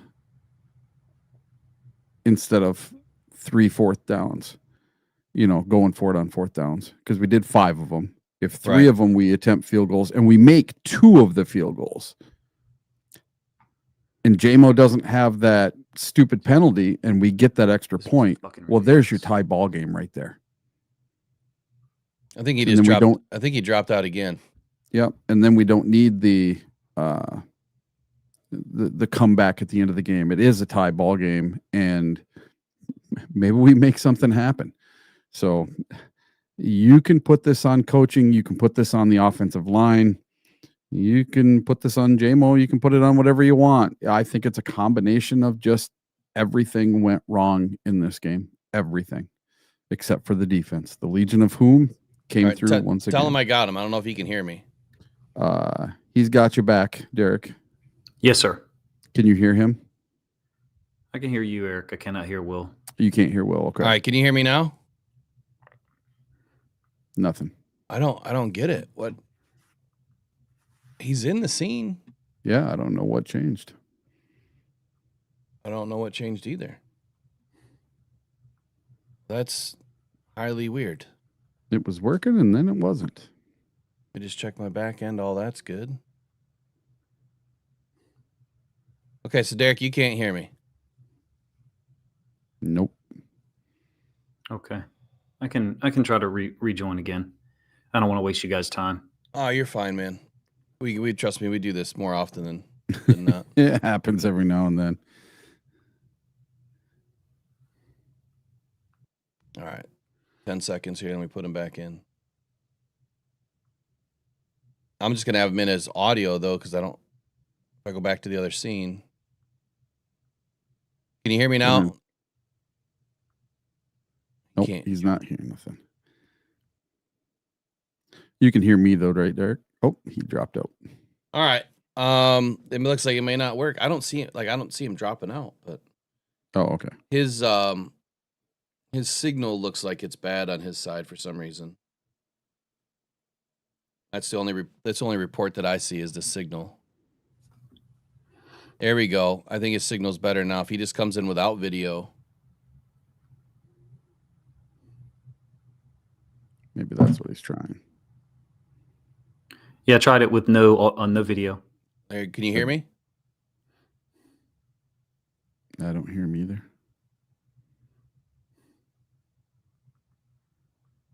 All right, can you hear me now? Uh-oh. Call the Coast Guard, somebody says. I think we're screwed. I don't know what happened, Derek. Yeah. We'll try again. I don't know what happened, buddy. Something happened. I think we're screwed for the day. Let me text him. He can't hear me. Yeah, well, how about I go around the league in 60 seconds while you guys talk? Yeah, go for it. All right. The biggest story of the day comes off of the field, not on it. The Cleveland Browns rookie quarterback Shedeur Sanders had his home broken into while he was making his NFL debut on Sunday against the Ravens. Police confirmed the break-in occurred during the game, though details on what was taken are still developing. Now, the NFL has suspended Bengals wide receiver Jamar Chase for spitting at Steelers defensive back Jalen Ramsey. Chase denied spitting at Ramsey, but the league determined the video evidence was sufficient to warrant a suspension. And now get this. Yesterday, hearing officer Jordy Nelson has upheld the 1-game suspension of Jamar Chase. Imagine that. I think everyone that has went in front of Jordy Nelson has been upheld. Now, ESPN sources say that Falcons quarterback Michael Penix suffered a season-ending knee injury during Sunday's loss to the Panthers. Penix will be seeking a second opinion, but it's not looking encouraging. This is expected to be the 5th season-ending injury for Michael Penix in his 8 college and pro seasons combined. Eagles 5-time All-Pro offensive tackle Lane Johnson suffered a Linz-Frank injury during Sunday night's win over the Detroit Lions. Per sources, it is not expected to be season-ending, but he could be headed to injured reserve. The Commanders have signed kicker Jake Moody off of the Bears practice squad, another new kicker for Washington, which cut Matt Gay today. The Jets and Aaron Glenn are making a quarterback change again, benching Justin Fields in favor of veteran Tyrod Taylor. New York faces Baltimore in Week 12 and ranks last in the league in passing yards per game. And last but not least, Steelers quarterback Aaron Rodgers is dealing with a fracture in his left wrist and has not been ruled out for Sunday and is pushing to play now versus the Bears. He looks to be in line to play and keep his ownership over the Windy City alive. And that's around the league in 60 seconds. I think we're going to be without Derek the rest of the day, man. Okay. I don't know what happened. I'll take the blame, though. I didn't know he was coming in. He always comes in with audio. Yeah. I didn't know he was coming in with video. And that shouldn't have mattered, but Nope, shouldn't. I don't know what happened. Very, very strange. Sometimes Video Ninja just has a mind of its own. Yep. I got to go and change something. It says invite saved to cookie, and I gotta remove that. That way you come in with a fresh link every time. Okay. 9:43. So we got a little bit of time left here this morning. I apologize about the last 15, 20 minutes. But what Derek was saying, essentially with Dan Campbell having to take the points, right? You have to take the points. You have to play to the strength of the game, or you have to play the strength of your team, the defense. I thought that was a great statement that defense absolutely deserved to have some more points put up. I really wanted to get in, to a few things about Jared Goff and what he thinks about Jared Goff, because as you know, Eric, I mean, after the game, it was all the Jared Goff haters coming out, and they surface when the Lions lose. And Geno Smith this weekend. Let me find this real quick. Did you see Geno Smith's reaction this weekend? To just did you see it at all? You would know. No, I didn't see anything about Geno Smith. All right, them losing to the Cowboys. This is exactly what I think about when this is what I want Jared Goff to do. Honestly, if you guys know in the chat, if you know what I'm talking about, this was great. This was absolutely great. Let me see if I can get it pulled in here. Give me 2 seconds. I know I'm not making any sense, but just give me 2 seconds. Okay. When I think of Jared Goff and I think of how our fans, well, I'm not going to say our fans. I'm just going to say fans of an NFL team that are called the Detroit Lions, when they criticize Jared Goff to the point of not making any sense whatsoever, it kind of wears on you a little bit, because it's the same old. It's the same old about Aiden Hutchinson. Matter of fact, I think those fans are one and the same. And they never really come with anything that makes any sense. All they say is, Jared Goff is the problem. I can't stand Jared Goff. We need a better quarterback. Jared Goff needs to be better. Yeah, Jared Goff will tell you too, he needed to be better in this game. He'll tell you that after a win that he needed to be better in the game. He'll tell you after they blow the doors out on somebody that he needed to be better in the game. But Jared Goff was not the main reason why this team lost this weekend. Was he part of it? Sure.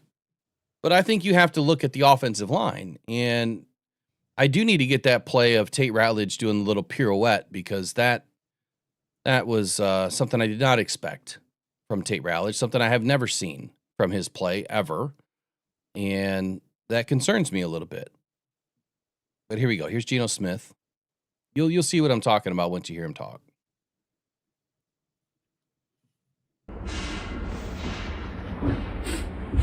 Geno, you guys were moving the ball, especially in that first quarter, in that first half. What were the bog downs that were happening once you guys got in the red zone? Yeah, I mean, we just got to score touchdowns in the red zone. I mean, it's that simple. You know, they were playing coverage, pretty much playing Tampa 2, just backing up, kind of daring us to run the ball some of those times. And, you know, we took our shots and we didn't convert. And we all got to play better. I got to do better, you know, and got to be better for the guys. Geno, how did Pete Carroll say he had some influence in the game plan? Him and Chip want to be more pass and play action heavy tonight. Just what were your thoughts on the overall game plan going into this game? You know, I thought we moved the ball well. I thought we moved the ball up and down the field. I thought we started out pretty good. I think we punted the ball maybe once or twice. I think the only thing that, you know, I can say from, obviously I haven't watched the film yet, but we got to convert in the red zone. You know, I don't know what our third down percentages were, but I feel like we could have done better on third downs as well, keep some drives alive. You know, that's really what I saw. I thought the game plan was fine. I thought the plays are there. Guys are open. We just got to make more plays. Geno, you referenced them daring you guys to run the ball. In the first half, there was 31 passes, well, 3 sacks, but 28 passes, and only 3 runs. Do you have the liberty when they're daring you to do that, to check into a run or to audible into a run?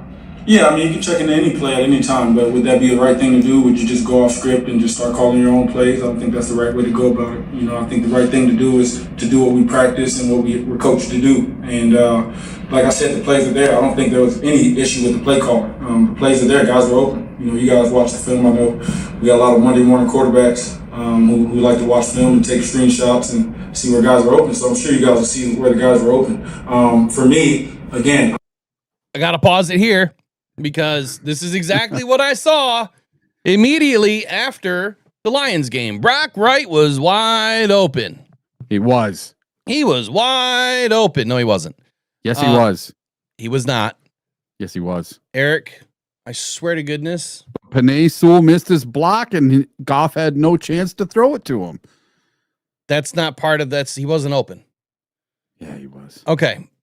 You know what? I'm gonna have to pull in the video now. Did you watch the end zone? Did you watch the end zone part? Yes. Okay. I watched it. So tell me where was Brock Wright? Now I got to switch out of this. Hold on. I got to educate. I got to educate. You're not gonna change my mind. Well, this is one where I'm gonna. Let's turn the tape on and let's have you break it down. So where was Brock Wright in the progressions on this play?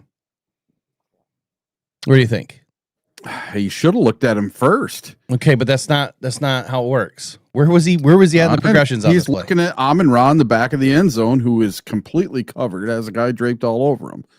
When did Jared Goff release the football?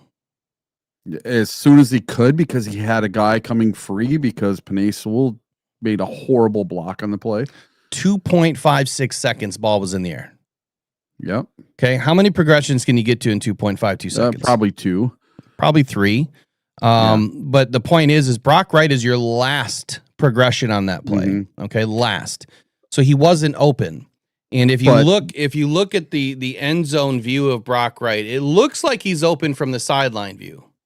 Okay, mm-hmm. but what you're not seeing is you're not seeing that big defensive tackle and defensive end on the left side or right side of the line, right side of the defense, left side of the offensive line, that impede the view of Jared Goff. Had he thrown that football, it's getting dunked. It's getting batted down. Brock Wright was open, like he didn't have anybody necessarily in front of him, to the side of him, or behind him, but he did, because he was within a couple of yards of everybody. Jared Goff throws that football, there's an opportunity for that ball to be picked off, tipped and picked off, and ran all the way back. Now, when he kept moving to the right, yes, it looks like he's wide open when Jared Goff throws the ball to Amon-Ra St. Brown, but he really wasn't, because then again, you had somebody right in the throwing lane in front of Jared Goff. Oh yeah, so there was no way he could throw it to Brock Wright. So he wasn't open then.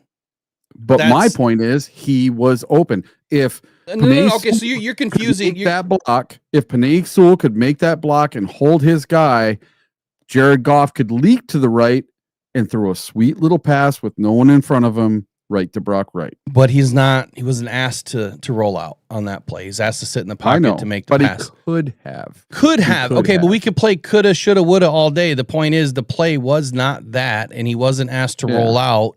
The whole problem was he had no blocking on that play. Okay, so he wasn't open then. So we agree he wasn't open.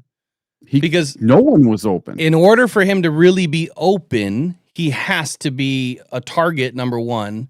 He has to be the progression, number two. And then he has to be open, meaning that there's no other way that ball can get swatted, that there's nobody in front of his lane. There's 5, 6, 7 more things that involve a player being open. Just having nobody around your immediate space doesn't mean that you're open. Like, you have to being open means that the quarterback can actually get you the ball. And he couldn't get him the ball, but it looks like he's wide open. So anyway, we say all that to say the same thing about Geno Smith. Yeah. Damn it, Eric. See, I can disagree with you once in a while. No, we disagree plenty, but I just want to make sure that we're talking about the same thing. So Geno Smith says the same thing here. You get these Monday morning quarterbacks that want to clip things and make it look like somebody was open, but they're not looking at everything. And I kind of just went through it, off the cuff. I didn't really give a bunch of lingo. That's the same thing with when J-Mo last year was wide open on a bunch of plays. Yeah, he was wide open on every play. Yeah, he's wide open on every play. I mean, you're not going to convince anybody otherwise that the J-Mo's wide. It may look like they're wide open, but at what point were they wide open? Were they wide open when the ball was already thrown? Did you even have a lane to get him the ball? Yeah. There's all those things. So anyway, the best part's coming up next. I just got to play better. And I keep saying this, man. If something don't look right out there, blame it on me, right? So if it don't look right, blame it on me. That's all you can do. Blame it on me. If your kids mess up at school, blame it on me. Car break down on the work, blame it on me. So there you go. That's what I wanted to play out of this whole thing. Yeah. Is it when Turn I think, it on him. Yeah, when I think about Jared Goff and I think about these fans getting in his grill because they think that players are wide open all the time, and that Jared Goff's not seeing the field, man, all right, just blame it on him. Right? Just blame everything on Jared Goff. Geno's saying the same thing. Look, your car breaks down, blame it on me. Your kids get in trouble at school, blame it on me. I don't care what it is. If your wife leaves you, blame it on me. It's all my fault. Right? It's all my fault. Everything's always his fault. But Jared Goff is not going to come to the podium and act like that. I'm glad that Geno did and stuck up for himself. The thing is Jared Goff has put us in a position to win a lot of football games. And if you go back and look at where his records are, and I started putting something together last night, I went back to 2021 and started looking at how many wins Jared Goff has, how many explosive plays Jared Goff has, EPA per play, yards per play, completion percentage. Jared Goff is like at the top of every single metric. But are you blaming Jared Goff for that too? Or were you blaming Ben Johnson? Or were you blaming Amon-Ra St. Brown? Or were you blaming Jameson Williams or Sam Laporta or anybody else he threw the ball to, and Jahmyr Gibbs and David Montgomery? The common denominator rule that I live by is that if something is going on in life and there's a common element to it, usually it's the commonality is to blame. If all of these players are playing great, and if this team is getting a lot of wins, yeah, there's a lot of parts and pieces that have to come together to work together to make it all, to get the engine running and stay running, right? But there's a common element, and that's Jared Goff. So yeah, blame it all on Jared Goff, please, because Jared Goff has put us in this position. Everybody can have a bad game, and I don't think that we're giving enough credit to the weather. I've seen a lot of things on social media where people were saying it wasn't windy. My God, in the beginning of the game, look at the refs. His pants are about to blow off. So, Will, yeah, I have a little something I'd love to read to you, okay? Yeah, go for it. All right. This is from Mike Payton on X. Goff isn't good unless it's perfect for him. He can't get away from sacks. Right. Me. And then he says, me. The mobile guys are getting sacked more than anyone. He also has a higher completion percentage under pressure than Stafford, Mahomes, and Love, and the 8th highest passer rating. He's not perfect, but he's not the worst. Now, them. It's the weather. Me. Goff is thrown for 15 touchdowns and 4 interceptions in cold weather games as a Lion. He completes 64% of his passes in those games in the weather. Them. He doesn't pass well against winning teams. Me. His passing stats against winning teams are just as good, if not better, than Mahomes, the guy you tell me is perfect in every single way. Them. What about wins and losses? Me. Those are team stats. Clearly, Goff's good play against winning teams shows he did his job in those games, and he can't control the other 2 phases of the game, and that's special teams and defense. Them. He stat padded in those games. Me. Splits will show you that the majority of Goff's yards and touchdowns come in the second half. He's thrown for 17 of his 243 career touchdowns when trailing with 4 minutes to go. Them. Stop glazing him. He's bad because he lost this week. Me. Exactly. You're letting your emotions dictate your beliefs. Jared Goff had a bad game Sunday. No doubt about it. You're crazy if you think this happens all the time, and you're even crazier if you think they need to get rid of him. And that was from Mike Payton. I love that. Yeah, that's awesome. When did that come out? Just today. 19 hours ago, yesterday. Yesterday. So yesterday I was putting something together on Goff as well, because I get sick of it. I get sick of the hate, just like, it's one game. It's one game. And if you go back and look at how many games he's lost, he has lost. Just Jared Goff has lost. Like, you can attribute some wins and losses to a quarterback if they're doing something egregious to actually lose the game. So it's Jared Goff's fault that when David Montgomery threw him a touchdown pass that he didn't set before he went in and caught that touchdown pass, because he didn't know that he had to set. And well, if that rule was actually right, then we would have been his fault. But so we're gonna blame that all on Jared Goff, even though he did exactly what he was told to do. Yeah, if he did what he was told to do, then no, you really can't blame him for it. However, that the way the refs, and I don't want to get off into that, but the way that the refs handled that was completely wrong. I'm just saying, people add all this extra context on Goff that doesn't need to be added to him. Stuff like that, stuff like the 2-point conversion against the Cowboys, and all these plays that didn't work. It always boils down to, Goff did something wrong. I don't get it. I don't get the Goff hate. I really, really don't get it. So where I was going with this, and like to Ashley's statement in here, doesn't agree with my take. That's okay. You don't have to agree. We can always agree to disagree. No. That's why we do this.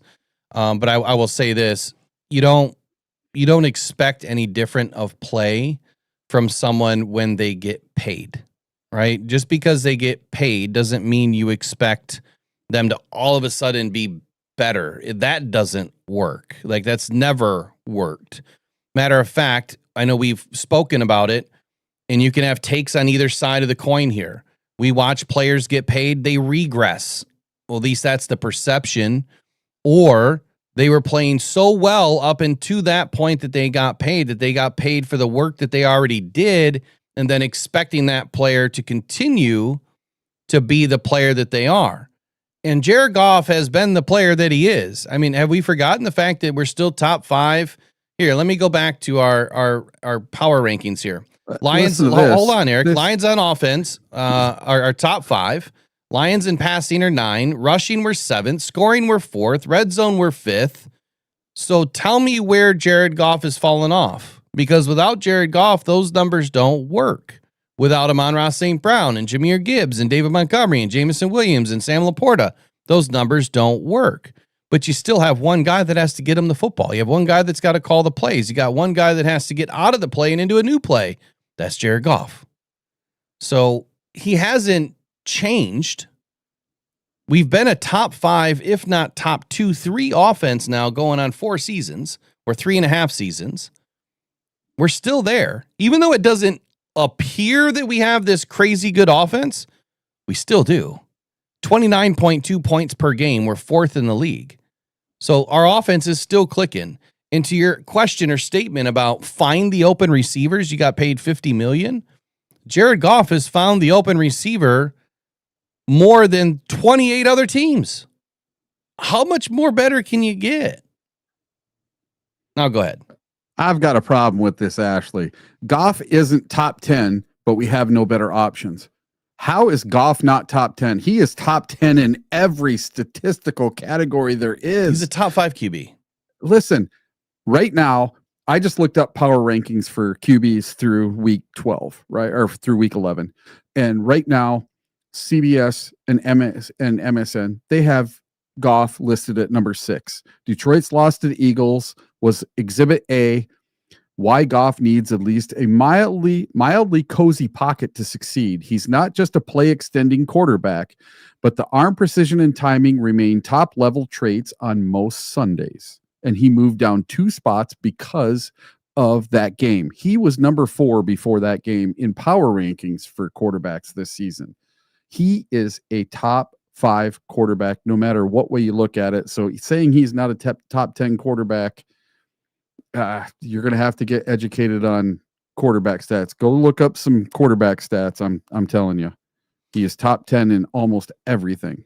Yeah, it's crazy to me that people think that way when there's so many different things out there that could, even on the surface level, tell you. How about this one?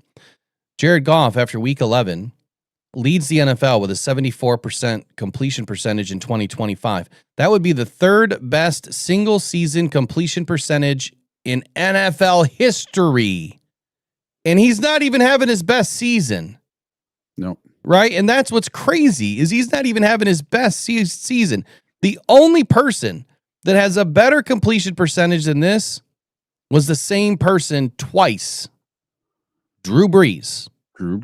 He's the only person that has a better completion percentage than Jared Goff. Now, this isn't just this year. Jared Goff has been doing it every year. Let me find another one for you real quick. Yeah.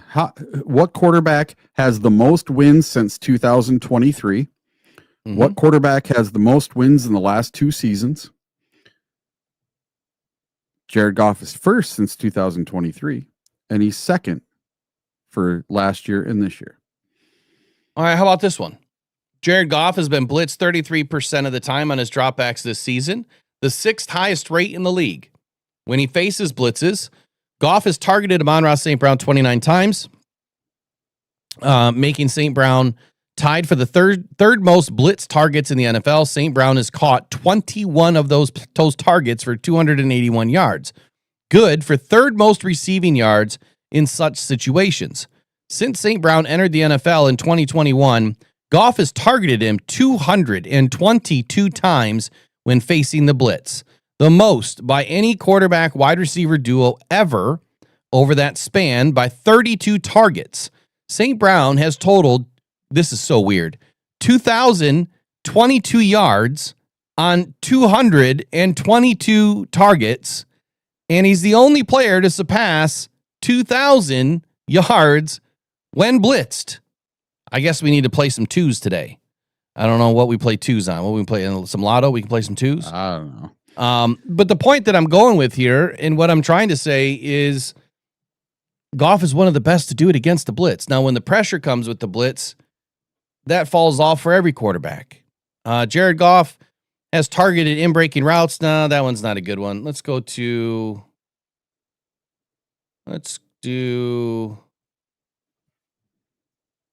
I'm running out of real estate. All right, let me get back to something here. I don't want to get too far off the road. I know we were going to talk about Jared Goff a little bit. I got fired up from the troll in the trap. Yeah, I mean, well, you're welcome to have your opinion. Obviously, that's what this is all about. And the mods understand to make sure that everyone can have their opinion and you guys can speak freely. And Yeah. and do whatever you need to do. Oh, that reminds me, quick update. Just on the chat rules, by the way, just so everyone understands, you can have your opinions. You can say whatever you want to say as long as we're not attacking people. And what I mean by attacking people is no racial slurs, no sexual innuendos. We're not name calling people, right? That's really about it. Just be good people, right? Don't be jerks. We're not using F-bombs. All the other, words are okay as long as they're not thrown at somebody. Let's just be good people. That's all we expect. But you definitely have your First Amendment rights in this chat. Say what you want. Say how you feel. I don't care if you disagree with me or Eric, or if you don't like a player on the team, or if you're going to criticize a player none of that matters to me. That's all part of being a fan. But expect pushback. And when pushback happens, that's when people start to get out of control. So just be, cognizant of it. Yeah. My construction guys just showed up to finish my deck that they're building on the front of my house. All right, give us your final take of the day. I'm going to have to get rolling. My final 30 seconds. I'm going to talk about Jared Goff for about 10 seconds. Right now, Jared Goff is number 2 in the league in passing touchdowns with 21. And he's tied with Dak Prescott, who has an extra game because he played last night. He played on Monday. So, yeah, they're tied. So, right now, Jared Goff tied for number 2 with 21 touchdowns. And then receiving touchdown leaders, guess who's number 2? Amon-Ra St. Brown with 8 touchdowns this season. All right. The Lions points per game. Right now, we're 5th with 29.2 points per game. That's almost 30 points a game. I have a feeling that points per game is actually going to go up this weekend because we play the Giants. This is going to be a huge game. I think the Lions are going to blow that spread out of the water of 11.5 points. I forgot to mention one other thing. The Lions are wearing black this weekend. It's going to be a blackout game. It's going to be awesome. So I can't wait to see everybody down at Ford Field this weekend. And I'll see you guys down there. All right. Have a good day, Eric. Yeah, see you guys. I got to remove a comment in here real quick, but I want to make sure I address it so that you know. I got to remove what's that coming from? Heard some feedback.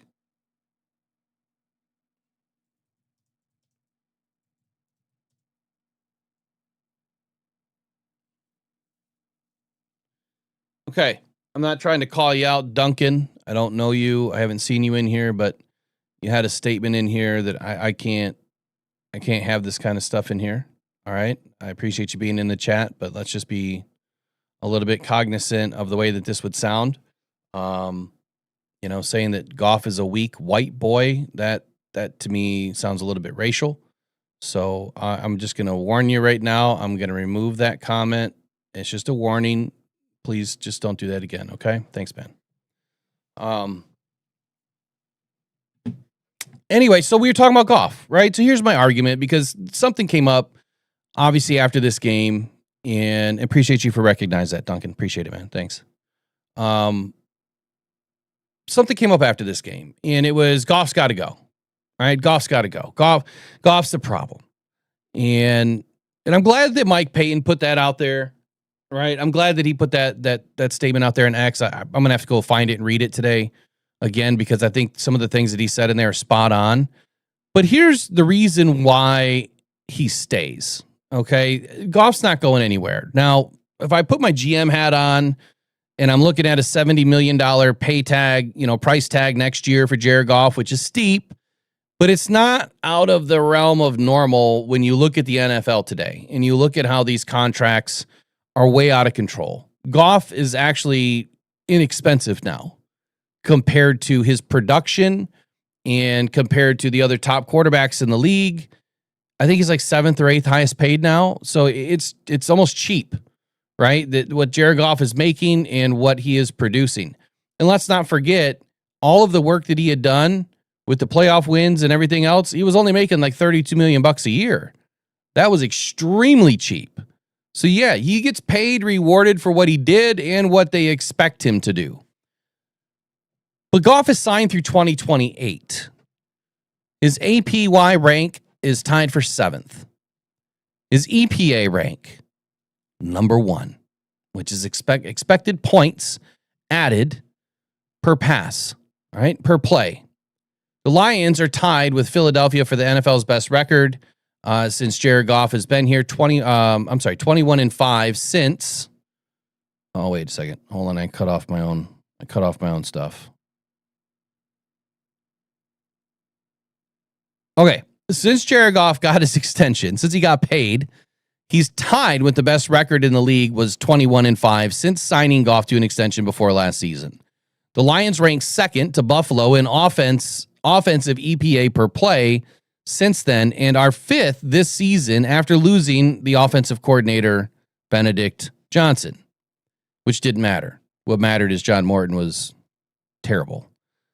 Even with Detroit experiencing the turbulence at coordinator, including the head coach Dan Campbell taking overplay calling this week and last week, Goff still leads the league in EPA per pass this season. The offensive line has had major issues this season. Without the O-line, this offense cannot function. No offense can function. Let me be very clear when I say this. No offense in the NFL that survives off of a rhythm style of offense that the Lions utilize, that most offenses utilize, can function without an offensive line. The run game won't work. The pass game won't work. And when neither one of those two are working, you can forget about the rest. The Lions will address the offensive line this next offseason and draft, and things will start to smooth out.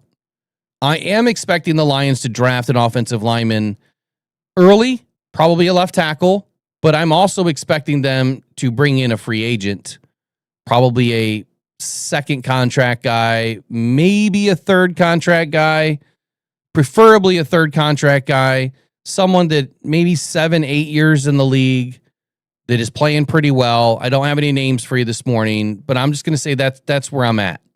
We need another guy to come in that has the experience that can start on this offensive line. But if I understand what Brad and Dan are trying to do, it's either Mahogany or Frazier at left guard. They want to see that work. It's Tate Rowledge at right guard. They want to see that work. Penei Sewell's going to be here for the long term with all of these guys. He'll be leading the offensive line. Taylor Decker's probably done next year. Graham Glasgow's done next year. So we need a center, we need a left tackle, and we need to figure out what is going on at guard. Tate Rowledge is going to be fine next season. What happened this past weekend was an anomaly, and I'm bringing all this up to say the issues that we have with the offensive line, they're not helping Jared Goff, just like it wouldn't help any other quarterback in the league. But when you look at what he has done, I've gone through it, I've shared some stats, Eric shared some stats and some things with you this morning. Stats are stats, right? They're part of the conversation. They're not the entire conversation. When you look at the film, I'll just throw out a baseless number.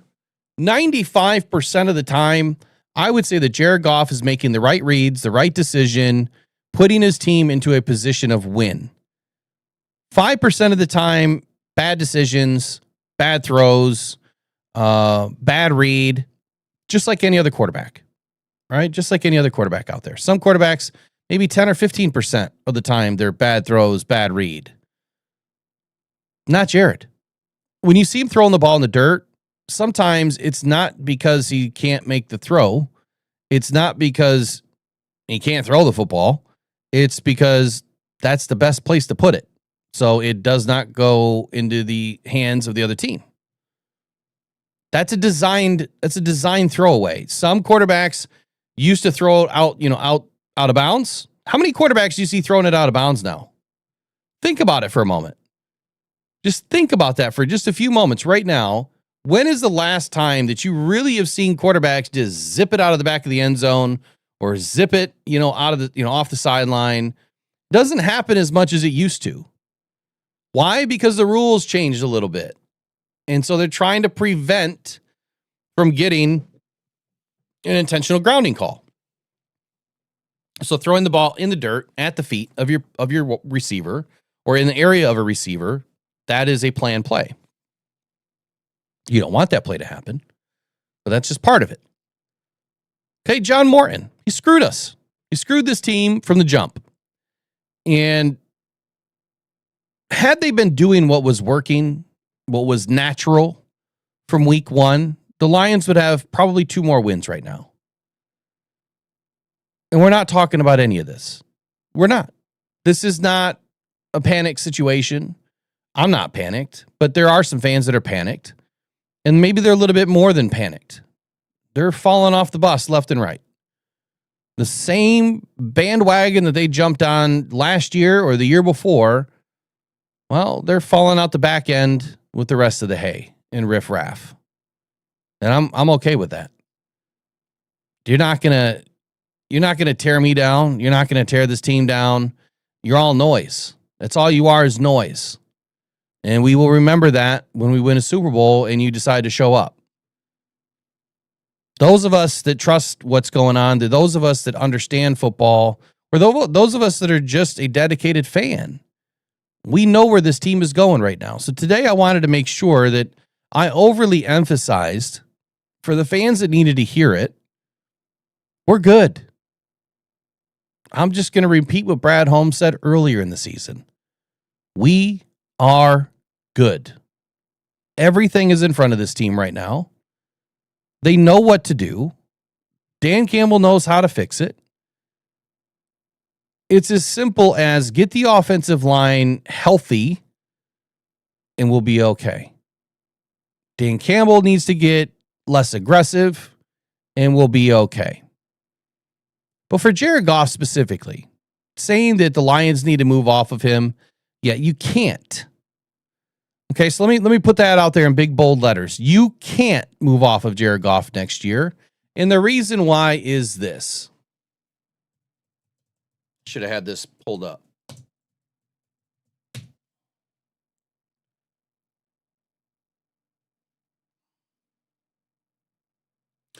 I got to sign in. Hold on. If I were to manage his contract for this next season, which he's making $69.6 million in 2026. You know, it's a big giant number, right? But a lot of that is signing bonus and a lot of that is going to get converted to signing bonus. Jared Goff's probably going to get a $25 million check next year. And that number is going to be cut by quite a bit so that the Lions can do what they need to do. But let's just say you were to trade him before June 1. The Lions would take a cap hit of $43.8 million. Plus all the money they've already spent. Well, what if you traded him after June 1? Kind of the same deal. About $40.4 million, and then you could only spread it out over 2 years. You get to spread it out over 2 years, not 1 year.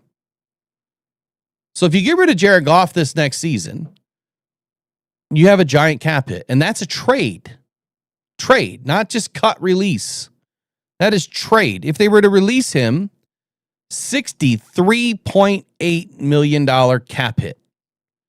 Dead cap hit. That's pre-June 1. If you cut him post-June 1, you save about $20 million. And you have a dead cap hit of 40.4. It's a ton of money. It's a ton of money. So when you look at his contract, if you were to release him after June 1, you save about $40 million. If you cut him before June 1, you only save $5.8 million. If you trade him after June 1 or before June 1, you have a cap hit of 43.8, you save 5.8. If you trade post June 1, same thing. You have about a $68 million cap hit and you save about $40.4 million. So no, you're not moving off of Jared Goff. It's the most ludicrous thing I've ever heard. Why on earth would this team, this management, Brad Holmes, make that stupid of a decision? So just get it out of your brain. He's not going anywhere. And so for all the clickbaiters, they're going to put all this crap out in the spring. Oh, Jared Goff's getting traded and Jared Goff's getting released. No, not happening. From a dollars and cents perspective, Brad would be fired the next day. I guarantee it. There's no way that Sheila Hamp would back a move like this where she's got to pony up $68 million to move off of a quarterback that they just signed, who's entering the first year of his new contract. They'd be done, cooked, over. Not happening. Not happening.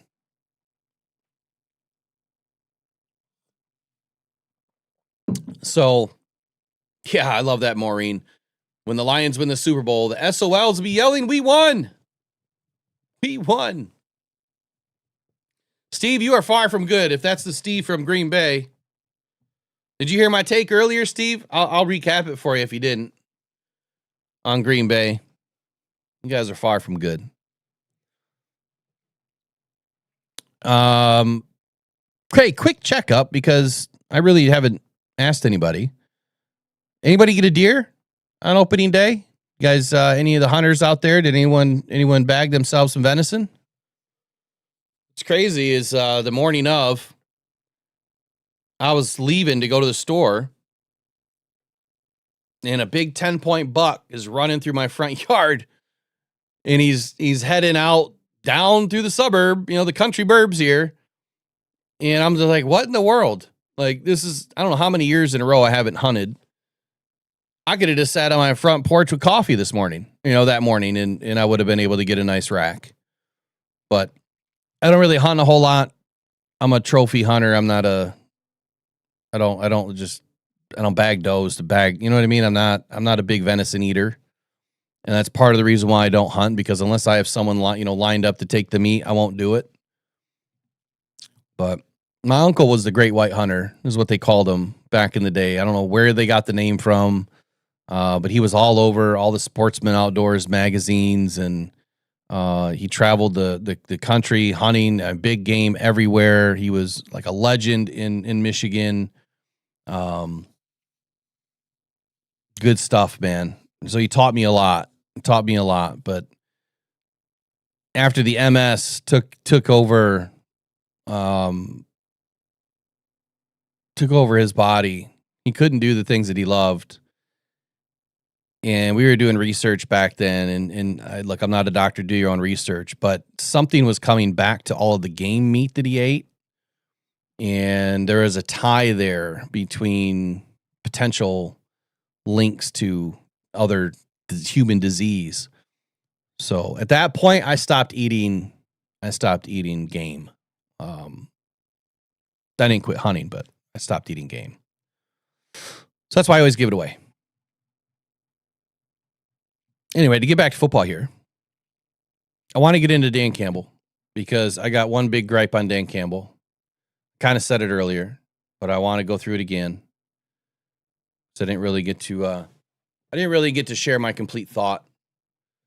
So let's bring in Dan Campbell. We'll finish the show out on this. It'll be about 10 minutes long, and then I'll break it down afterwards. I'll be right back here in just a few moments.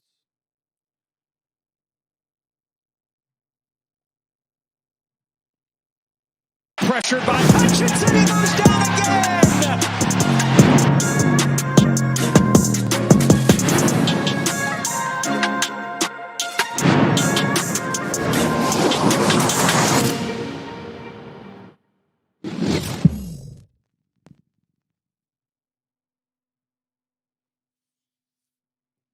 Hold on. A small problemo. One sec.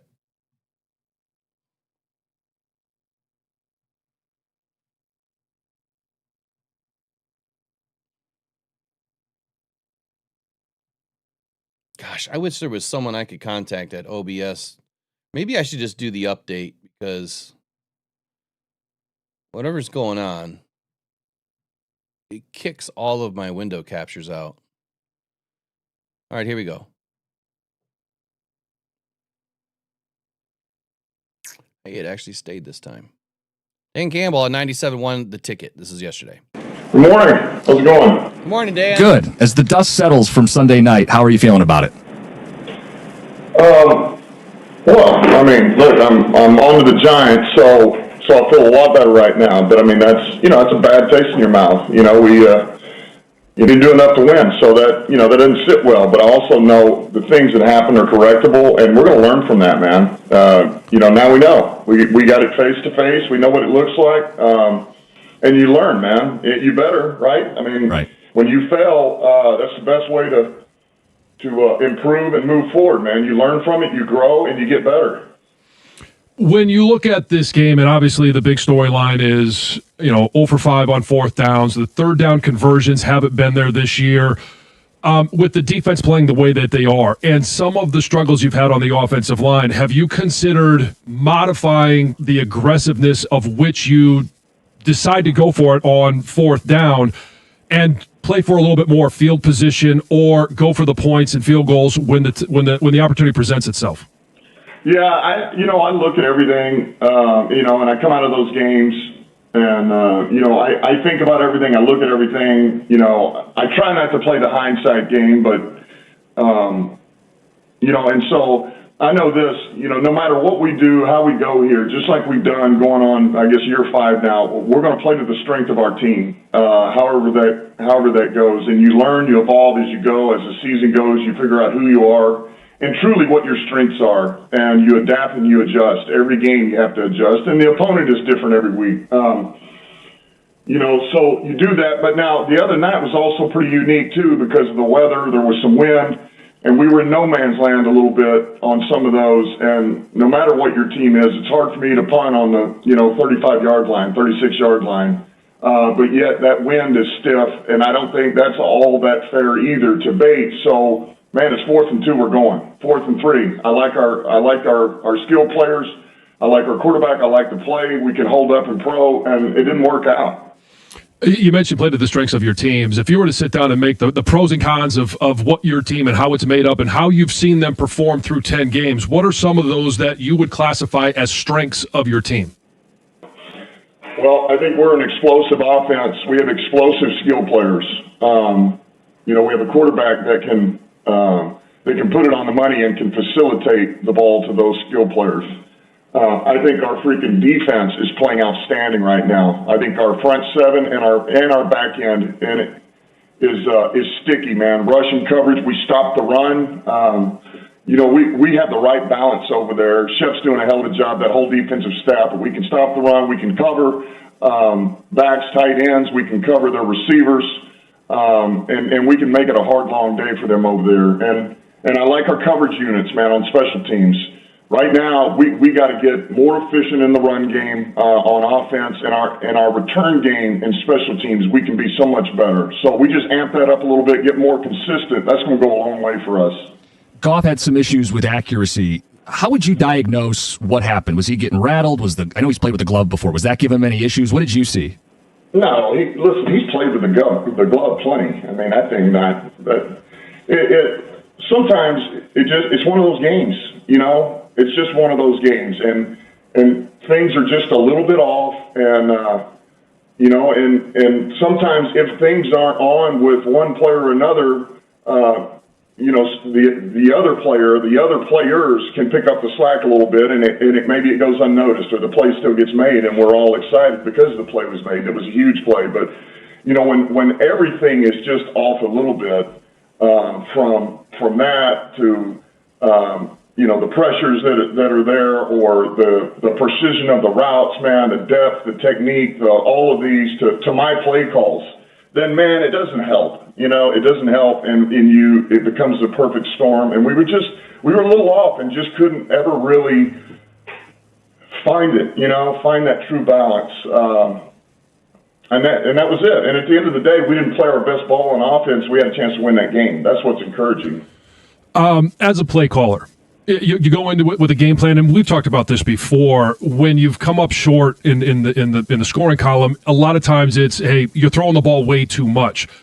As a play caller, when did this game start to get away from the game plan as you went into it? When did you have to start deviating from the game plan?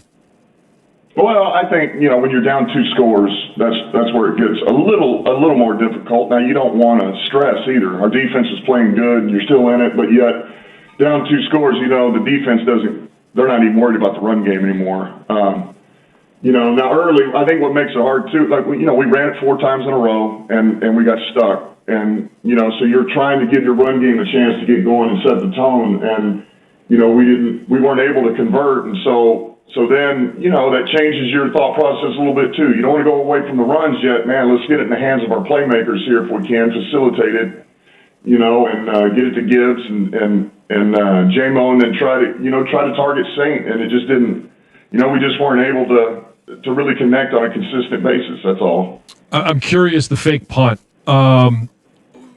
Yeah, that didn't go over too well, did it? No, it didn't. What was the thinking behind that? What did you see maybe on film? And should it have been aborted when Philly left their first defense on the field? No, we wanted that. And, you know, we felt like there was enough consistent looks to where we were going to be able to get that. You know, we knew it would be a little bit of a bloodbath, but yet we felt good about the looks going in that week. And look, two things. They did a good job. They were ready, and we were not as good as we can be blocking that up front either. Dan, I was surprised at the half. You had all 3 timeouts. When A.J. Brown picks up the first down, you got all 3. What was the thought in not trying to go double up and score before the half, get the ball out of the half? Yeah, I did. I thought about it. You know, I did. I thought long and hard, and I just felt like, man, we're getting the ball after halftime.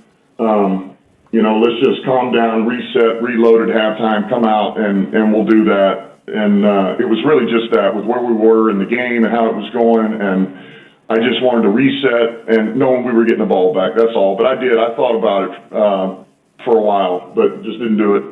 The O-line has struggled. You mentioned already, you got to get the run game going, but against the better defenses, Green Bay, Kansas City, Philly, what adjustments are you looking for, maybe as a play caller, or what are you looking to do? Are there any changes that you need to make against some of those top defenses moving forward? Well, you know, ultimately, to get that game, the run game going, you're just trying to mix up your schemes a little bit. You know, is it perimeter? Is it wide zone? Is it gap? Is it trap? And you want to be able to really figure out what that is, but when you don't convert on third down, you know, there again, you go in early, try to run it on 4 downs, and we don't get it, you know, and then after that, if you don't pick up a positive gain on first or second down where you're into the pass, it's hard, you know, and we tried to run it on third down a little bit. So ultimately, at the end of the day, without the conversions, it's hard to really keep bouncing around on the run game, you know, and figure out what really is the right thing, the right balance. And so that's where we just, you know, we got to convert here. And honestly, we had manageables. We had third and fourth down manageable. We weren't able to execute, you know. And there again, man, I would love to have, there's a number of calls I want back so bad that I didn't give our guys a chance. Dan, where do you get your confidence from? Like, as doubt creeps in our world, like you think about the questions we're asking and some of the losses that you've had this year, I can't imagine you're a guy that's down in the dumps. Where does that confidence come from? I've been in this a long time as a player and a coach, and I just know what it looks like. And I know what happens as the season goes on. And some of this stuff, all the sparkly toys, man, all the shine that's on a lot of things that shine begins to come off on a number of teams, and the ones that just look like clunkers or not what they're supposed to be or underperforming, all of a sudden they start doing what they do. They get hot, they find themselves, and then they're unstoppable. And I just know, and you roll through the season like we did last year, you get, you know, 2 wins and anything over, or excuse me, 2 losses, anything over 2 losses this year was going to, on the outside world, was going to be, you know, it was going to be looked at as negative. We can't worry about that, and I told our team, you can't worry about it. We got to worry about playing our best ball, and just don't worry about what's outside. Just worry about the opponent in front of you, and how do we improve every week as a team in all 3 units. And we will play to the strength of our team, man, and because ultimately that's what it comes down to. You learn something every game. You learn something every big game you're in about yourself, your team, what to do, what not to do, and we're going to be better for all this. I believe that, man. You know, we need a little bit of this where we got to sharpen ourselves and go through the fire to get better. He's Lions head coach Dan Campbell. Dan, thanks for joining us. Thanks, Dan. All right. So, a lot to take away from this. A lot. And where do I even start? I guess is my biggest question. Where do I really start? I do want to start in the chat for just a moment. There was a rumor going around that Zach Ertz has been released. Obviously, the Lions need a tight end. I just checked my NFL portal. I don't see Zach Ertz released. So I don't know where this has been reported from, but I don't see him released. I'm not sure who brought it up, but he's still on the roster, as far as I know. Could something change? Possibly. And could we use a Zach Ertz right now? Absolutely. But again, I'll defer to the NFL portal where it says he's still on the squad. All right, so Dan Campbell, man, what do we learn from this? That's my gripe. What did we learn? What does Dan Campbell keep saying every week? And I get it. Some of this is a little bit of coach speak. You know, we're going to learn from this. Man, you know, after every game, we learn what not to do. We learn where we got better, where we got worse, how to do this, how to do that, right? He says it every week now. He says it every post game. Man, we're going to learn from this. Stop learning, Dan. It's go time. There's no more time to learn in the NFL. You are in the final stretch, 7 games, and it's going to be over before you know it. This is a cup of coffee in the NFL. If you do not come out of this next 3 games with 3 wins, then we are in trouble. Potentially. It all depends on what the other teams do. But Dan has to stop learning right now, and he has to, you know, he says we're going to play to the strength of our team. They've been saying that since 2021. The strength of your team on this given Sunday was your defense. Both offenses were crap. They couldn't do anything. Even though the Lions offense was able to move the ball quite a bit, they put up quite a few yards. I think over 350, 400 yards, something close to that. The fact that they were even able to do that in that weather is insane. But this is where I have a problem. When you say you're going to play to your strength, the strength in this game was not the pass. It was blowing up in your face left and right, literally. Ball's getting batted down. The wind taking the ball left or right. The ball not showing up on target because of the wind. Pretty tough to throw in the wind. Now, there was 2 times in this game, 2 quarters, that Jared Goff had it worse. And if I'm a coach, and I know that we're going back down, you know, this end zone, and the wind is at our face, and it's not just at our face, it's swirling a little bit, or it's going a little bit of left to right. I don't know if they think about this stuff, but let me walk you through something that I would think about. Number 1, if the wind is coming at you, pretty tough to throw the ball. Would we agree? Okay, we agree. If the wind is going left to right or right to left or swirling, pretty tough to throw the ball. Would we agree? I think we do. Pretty tough to kick the ball. So what do? You run the ball.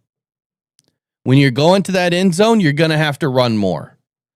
That doesn't mean that you can't throw passes, but it means you need to have calculated passes dialed up. Shorter passes that these guys are not in front of the offensive line when you're trying to throw the ball, because clearly that was an issue.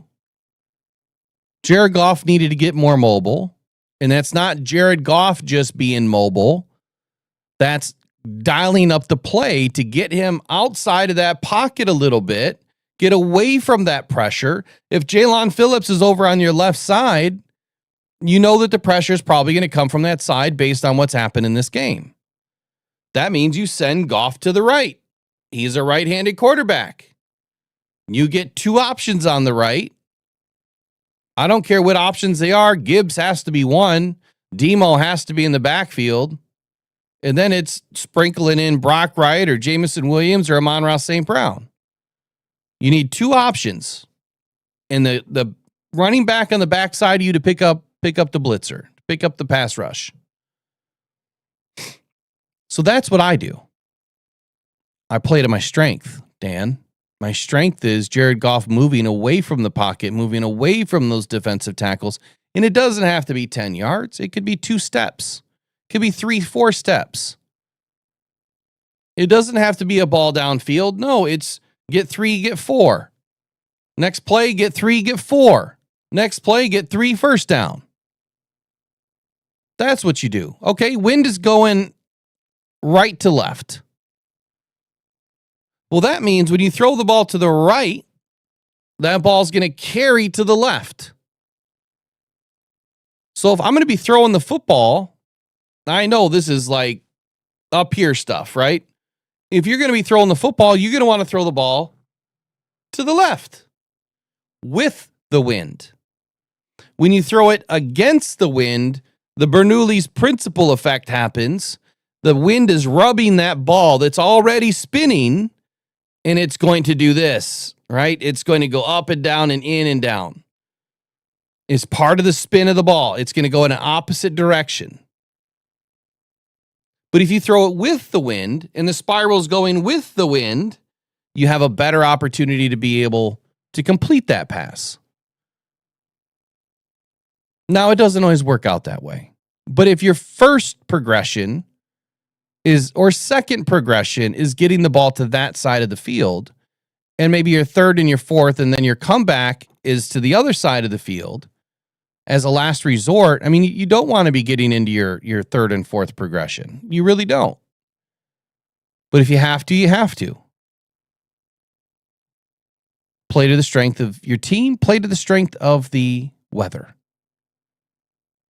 So those are 2 things that I do. I run the ball more when the wind is a problem, and that I throw the ball within the direction of the wind so that I have a better opportunity to complete the pass.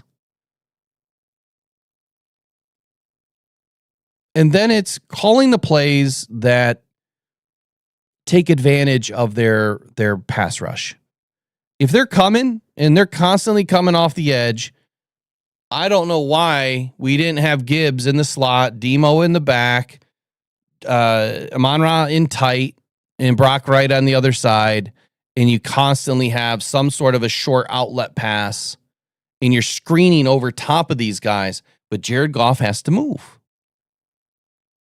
Jared Goff didn't move because he wasn't told to move, because the play wasn't dialed up.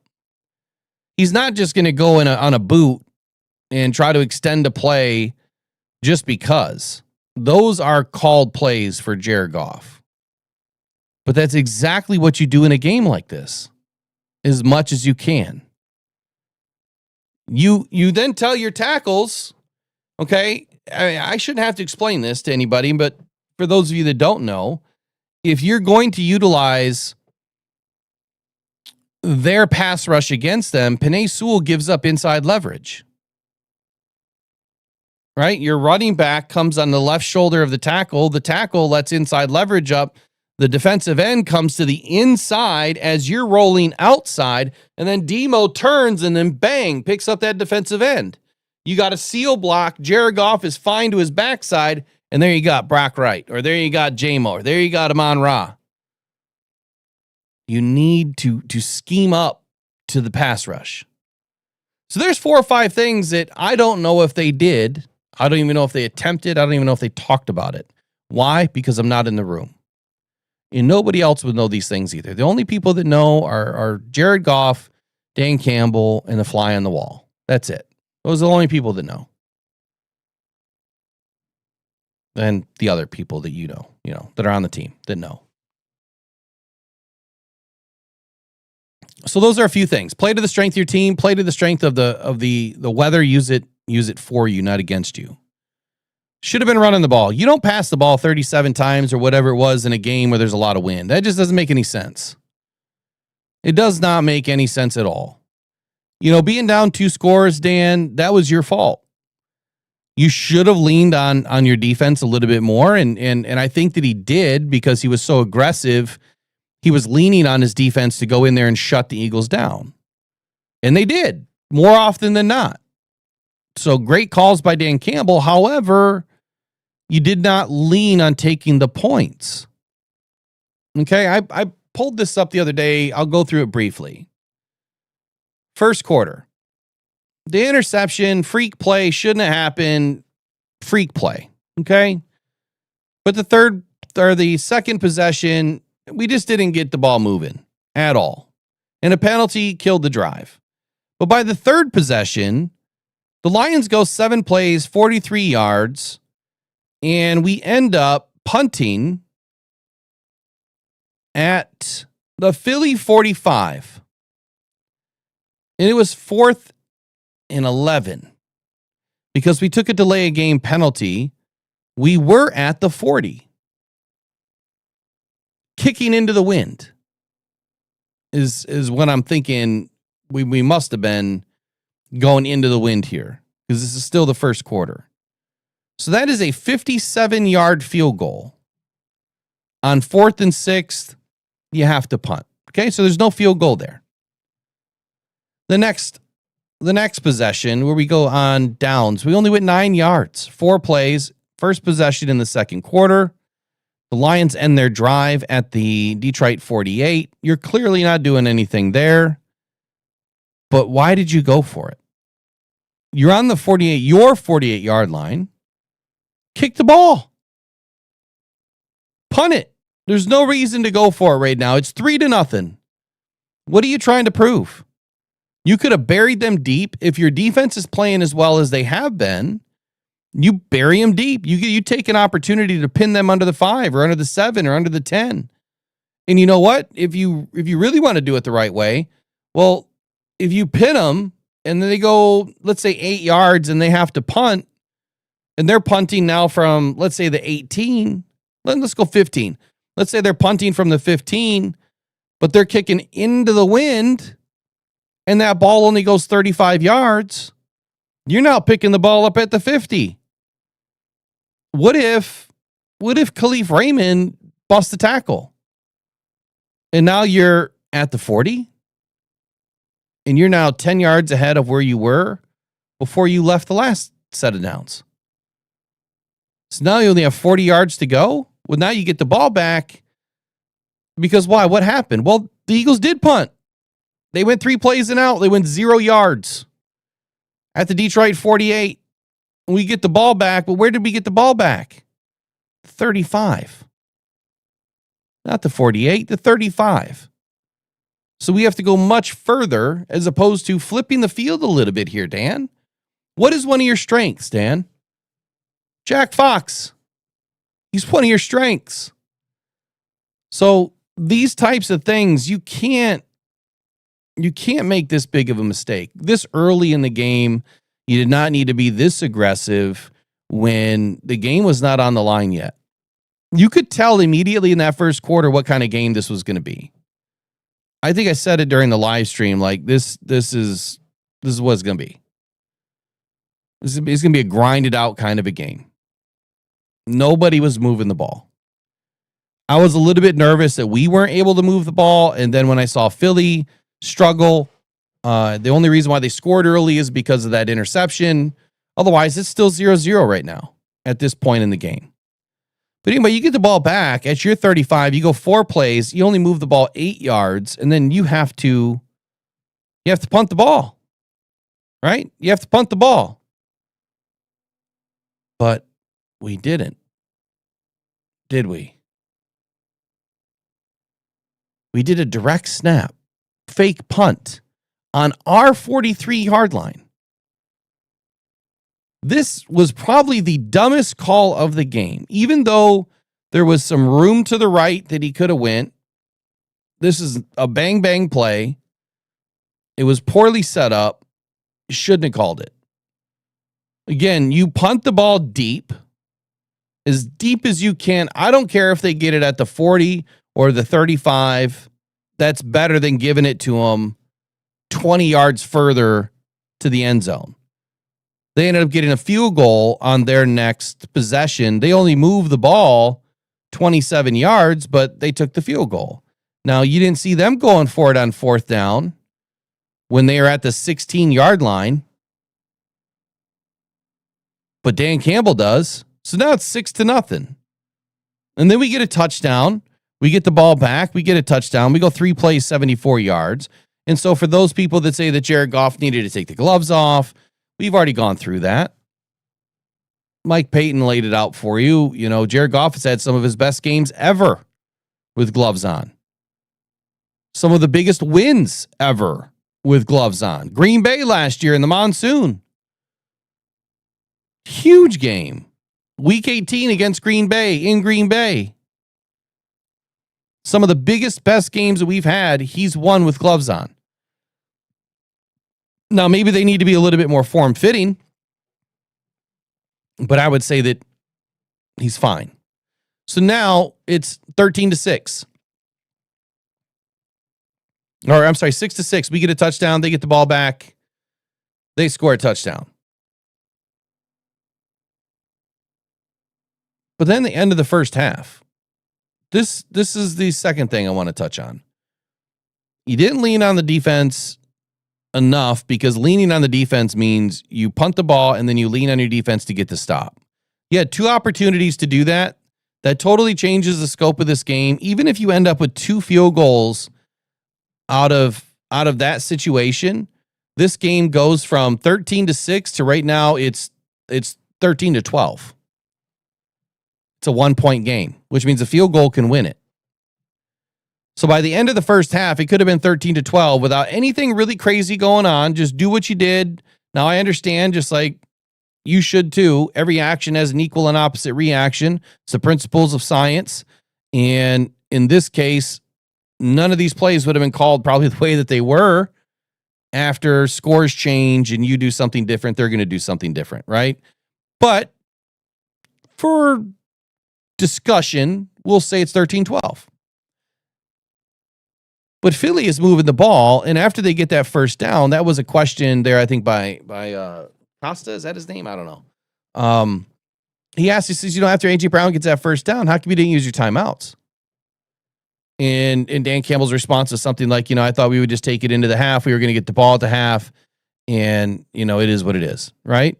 Well, they ended up scoring that touchdown, and if the Lions had called some timeouts, we probably would have had 2 minutes on the clock, or maybe 90 or maybe 90 seconds, or maybe 72 seconds, whatever the case may be. You probably would have had some time left, plenty of time to move the ball. Number one. Number two, give you guys a little bit of a rest. I'm sorry, don't end a half with timeouts. If you can, figure out a way to use them that makes sense, don't end a half with timeouts. You don't change them in at the end of the year and get an award. So end of the first half, it should have been 13-12. It's 13-6. We get the ball in the first half, and we go down on downs once again. 6 plays, 33 yards, 2 minutes, 45 seconds off the clock. 2 incompletions to end that drive. But we're at the 32-yard line of Philly. Why did we not kick a field goal?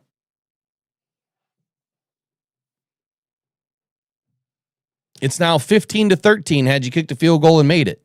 Okay, Jake Bates misses it. All right, it's 13-12 still. They get the ball back. Philly punts. We get the ball back. We go down on downs again. We go 9 plays, 69 yards. Well, that should tell you right there that we're pretty damn close to a touchdown going 69 yards. So where were we? The Philly 4? I'm sorry, we were at the Philly 18. We go 2 yards, 2 yards, 1 yard. We're at the Philly 3. Incompletion.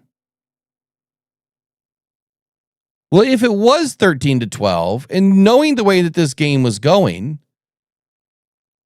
field goal. You're not missing that one. Hopefully. So now it's 15-13. All you had to do is make 3 field goals. Philly gets the ball back. They punt after going 44 yards. And see, that's the difference. Philly, instead of going for it on 4th down at the 48-yard line, exactly where the Lions went for it 3 possessions previous, they punt the ball. They punted the ball, and we get the ball back on the 15-yard line. They did exactly what I'm saying that we should have been doing. What if we put Philly back on the 15-yard line every single time we punted the ball? This is a totally different game. Why? Because Dan Campbell did not play to the strength of his team. He did not play to the weather factor. If he knew, like he said he did, that this game was going to go that way, then why did you totally F it up? Because if you really felt that this was going to be a grinded out, low scoring, weather affected game, then you should have done exactly what the Eagles were doing, and you win this game. You did not need to be overly aggressive. There's a time and a place to be overly aggressive, and usually that is when the game is on the line. It's the fourth quarter, or there's good weather, or you're in a dome where your percentage of completion, I mean, it's infinitely better. Infinitely better. I don't even know what a number would be, but let's just say your ability to complete a pass in this weather, well, hey, Jared Goff's completion rate, what was it? 37%? So there you go. It was about a 37% opportunity that we complete a pass on fourth down. I don't know what our run percentage was at this point in the game, but that should give you an idea. But in good weather, that's probably closer to Jared Goff's normal completion percentage. So it more than doubles, more than triples, actually. Call it 75, 80% of the time you're going to complete something. So had it been 15-13 right now, we get the ball back on downs. Like I said, we should have kicked a field goal there. They get the ball back. They kick a field goal. So now it's 16-15. We get the ball back. We go 4 plays, 11 yards, and we're on the Detroit 39. You know what? This is where you take a long field goal. I'm sorry, not take a long. This is where you have to punt the ball. And you have to try to get it deep to pin the Eagles deep. And that's exactly what the Lions did. They pinned them on the 15. Beautiful kick. I don't remember if was there a penalty on this? I don't think there was. Nope, there wasn't. We pinned them on the 15. So they go 4 plays, 22 yards, and then they do what? They punt the ball back. We get the ball. We go 6 plays, 27 yards. We end up at the Detroit 42. So obviously we're nowhere close. We had to punt the ball again. They get the ball. They go 9 yards in 4 plays. This time we pinned them at the 20. They get out to the 29. They kick the ball back to us. Guess what? We kick a field goal on the next possession. We would have won this game 18-16. It could have been done. It could have been done. So my gripe in all of this is, Dan, I hear you. And I really trust in what he does, and I believe in the same things that he believes in. But this was not, and I'm glad he mentioned the hindsight game. You guys hear me talk about that all the time, that hindsight is a dangerous game. And what we're doing right now is hindsight. It's a dangerous game. But throwing the ball way too much.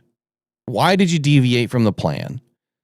Dan said down 2 scores, you needed to go, as the game kind of went, but getting stuck 4 times in a row, running the ball, kind of changed his process. That wouldn't have changed my process, because my process would have been totally different. In that first quarter, I would have had a huddle with everybody and said, look, this is where we're going. This is how we're going to do this now, because the weather's a factor, and until it's not a factor, this is what we got to do. Goff, you're going to have to move. We're gonna have to start calling some plays where we get some guys moving a little bit more. So my biggest gripe in this whole thing was, it's time to stop learning. And I mean that from the sense of, haven't we learned enough? Haven't we been in enough of these situations to where you should already know what not to do? It's time to execute. And Dan can't make these mistakes. My biggest fear about Dan is his aggressiveness with the playbook in his hand. I have no concerns about Dan being able to call plays. I have no concerns about Dan knowing what's right and what's wrong, and how to get these guys energized and how to get all the guys involved in the game plan. I have no concerns about any of that. My concern now is that in bad weather, I don't know if he's ever called a game in bad weather. Maybe that's what he means by he had to learn from this. But this is a tough way to learn. The simple mind would have said, you don't do this stuff. That's the simple mind. And I'm simple-minded with it today because I think the simplest way was the best way in this case for this game. Tomorrow's Thursday, and tomorrow we're going to be getting into recapping the Wednesday night injury report when we finally get our first taste of what we're going to be looking at. And hopefully we're looking good. We will also look at the upcoming game, obviously versus the Giants.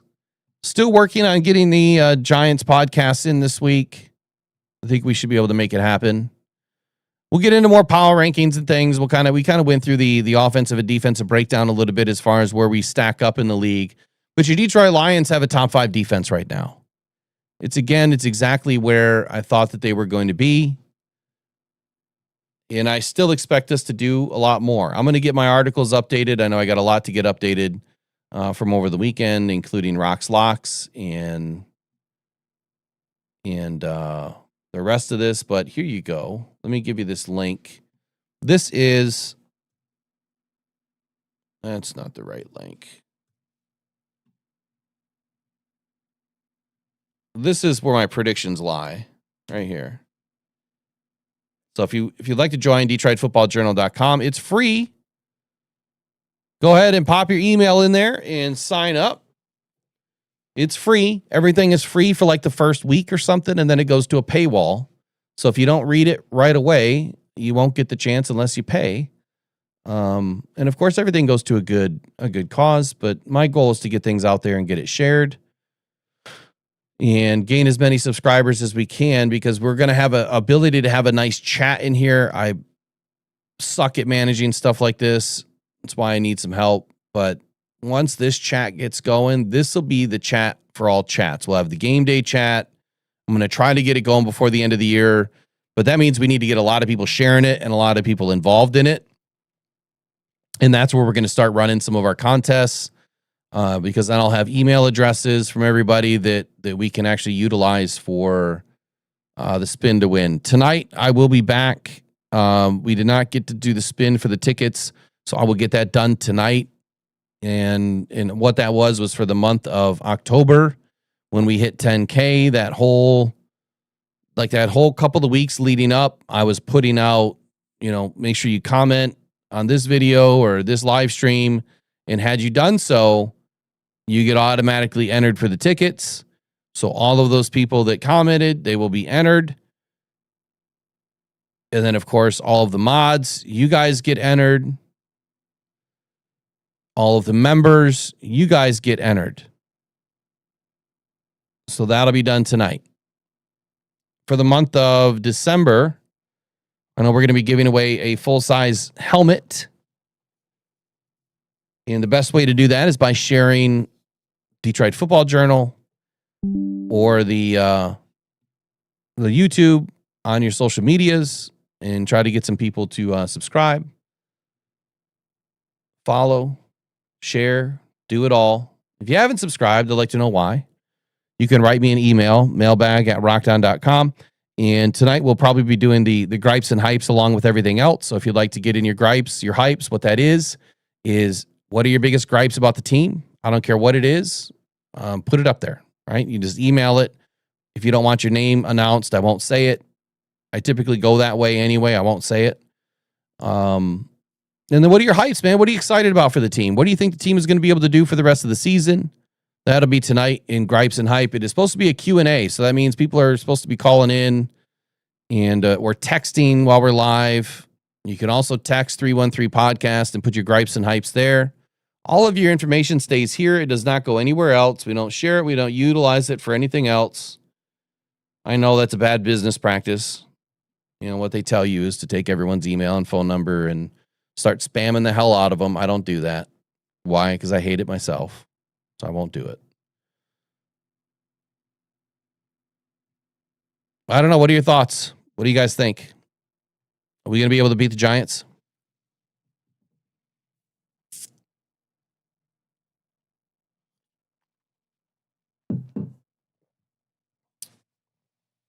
You know, I'm glad you mentioned the Washington game, Maureen, because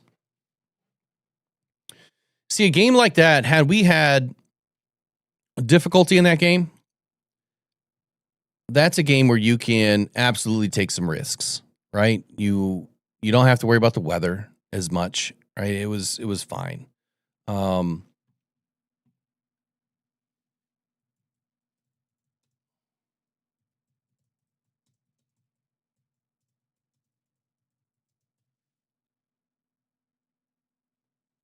If I remember correctly, doesn't Washington, do they have a retractable? Or is it all open? I don't remember.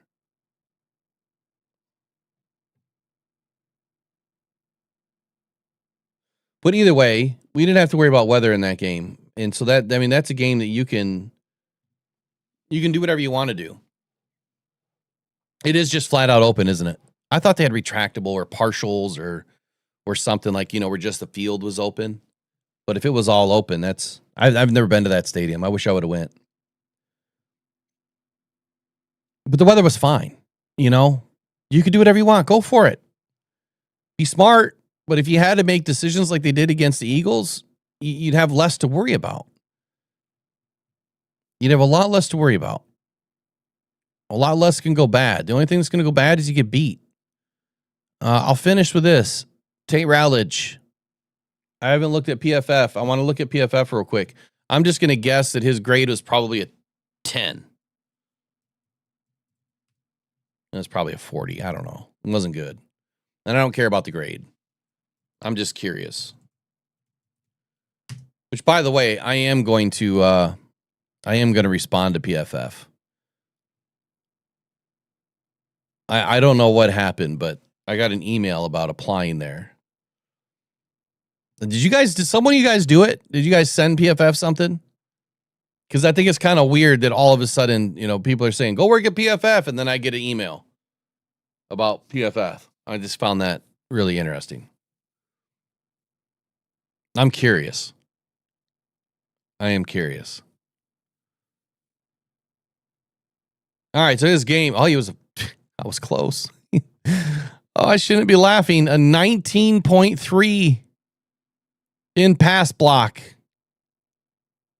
Oh my God, a 35.8 overall. Now, this is a grade I could believe in because he looked absolutely terrible. Look, Tate has not had a good season. Okay, he's a rookie. He's not had a good season. And I think he needs to severely work on his legs. He needs to work on his lower body. He needs to get more stable. He's had some decent games. He's had one really good game against Baltimore. I think that there was a lot more confusion going on in this game against the Eagles. I think that there was more communication issues.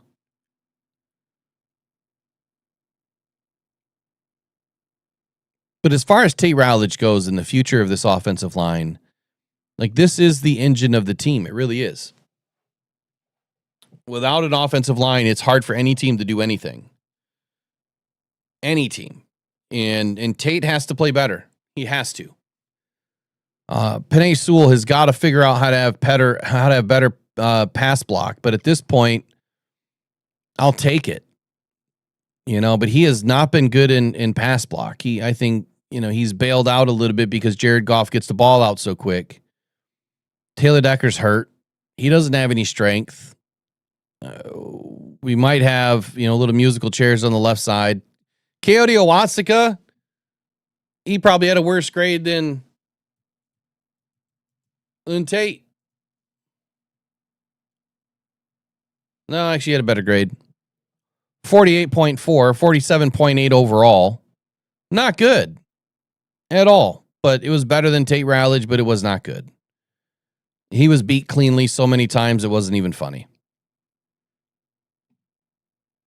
My biggest concern is the offensive line, and no, this doesn't mean that we can't go win a Super Bowl.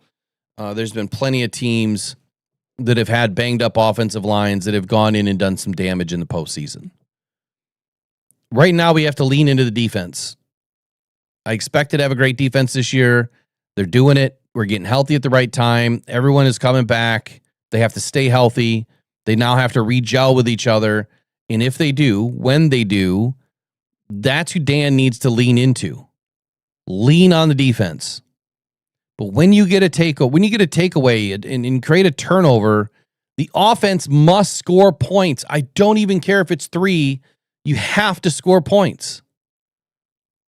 You can't allow the defense to give you opportunities and give you good field position and you fumble it. Not literally, but you fumble. You know what I mean? You fumble it. You can't. You have to take care of the football.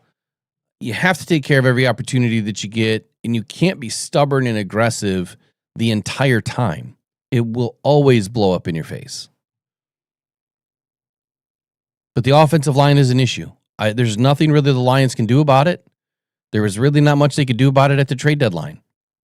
And that's the unfortunate thing. It's just like edge rushers.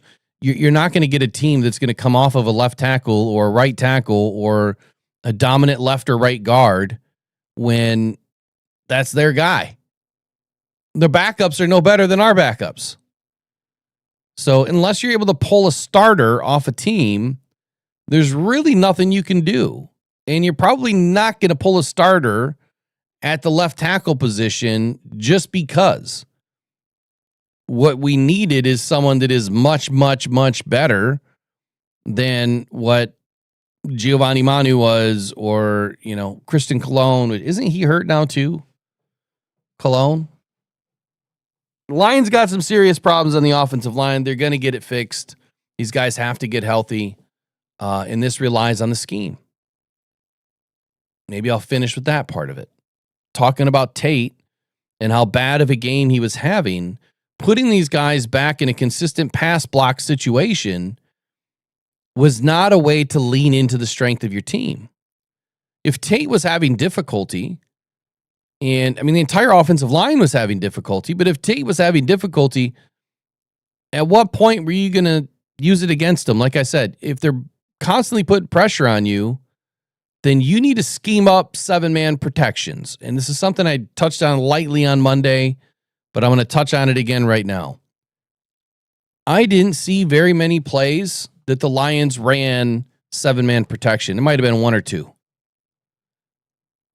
Didn't do it the entire game, really. And if you're barely getting to your third progression anyway, why didn't we have another guy on the offensive line?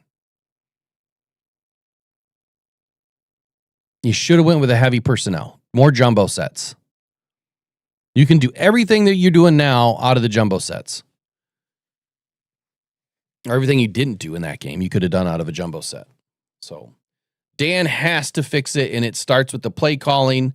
Protections, number 1. If you call the right protections and you call the right play, some of this stuff that's happening on the offensive line will figure itself out. But if you don't, and you continue to go down the same path of being aggressive, the result is going to be more of an Eagles game than not. But we're good. The Lions have plenty of time. We have a lot of winnable games. We're at home for 3 weeks in a row. We're going to go get 3 wins in a row, and we're going to be right back in it. And we'll make it. We'll make it into the playoffs by the end of the season. All right, you guys have a wonderful day. Go one, probably go Detroit Lions. We'll see you tomorrow morning. I'll see you guys tonight. Probably around 6-ish, I think, tonight. Probably around 6. We'll see how the rest of my day goes. All right, you guys have a good day. Take care. Go in pride. Adios. Pressured by Hutchinson.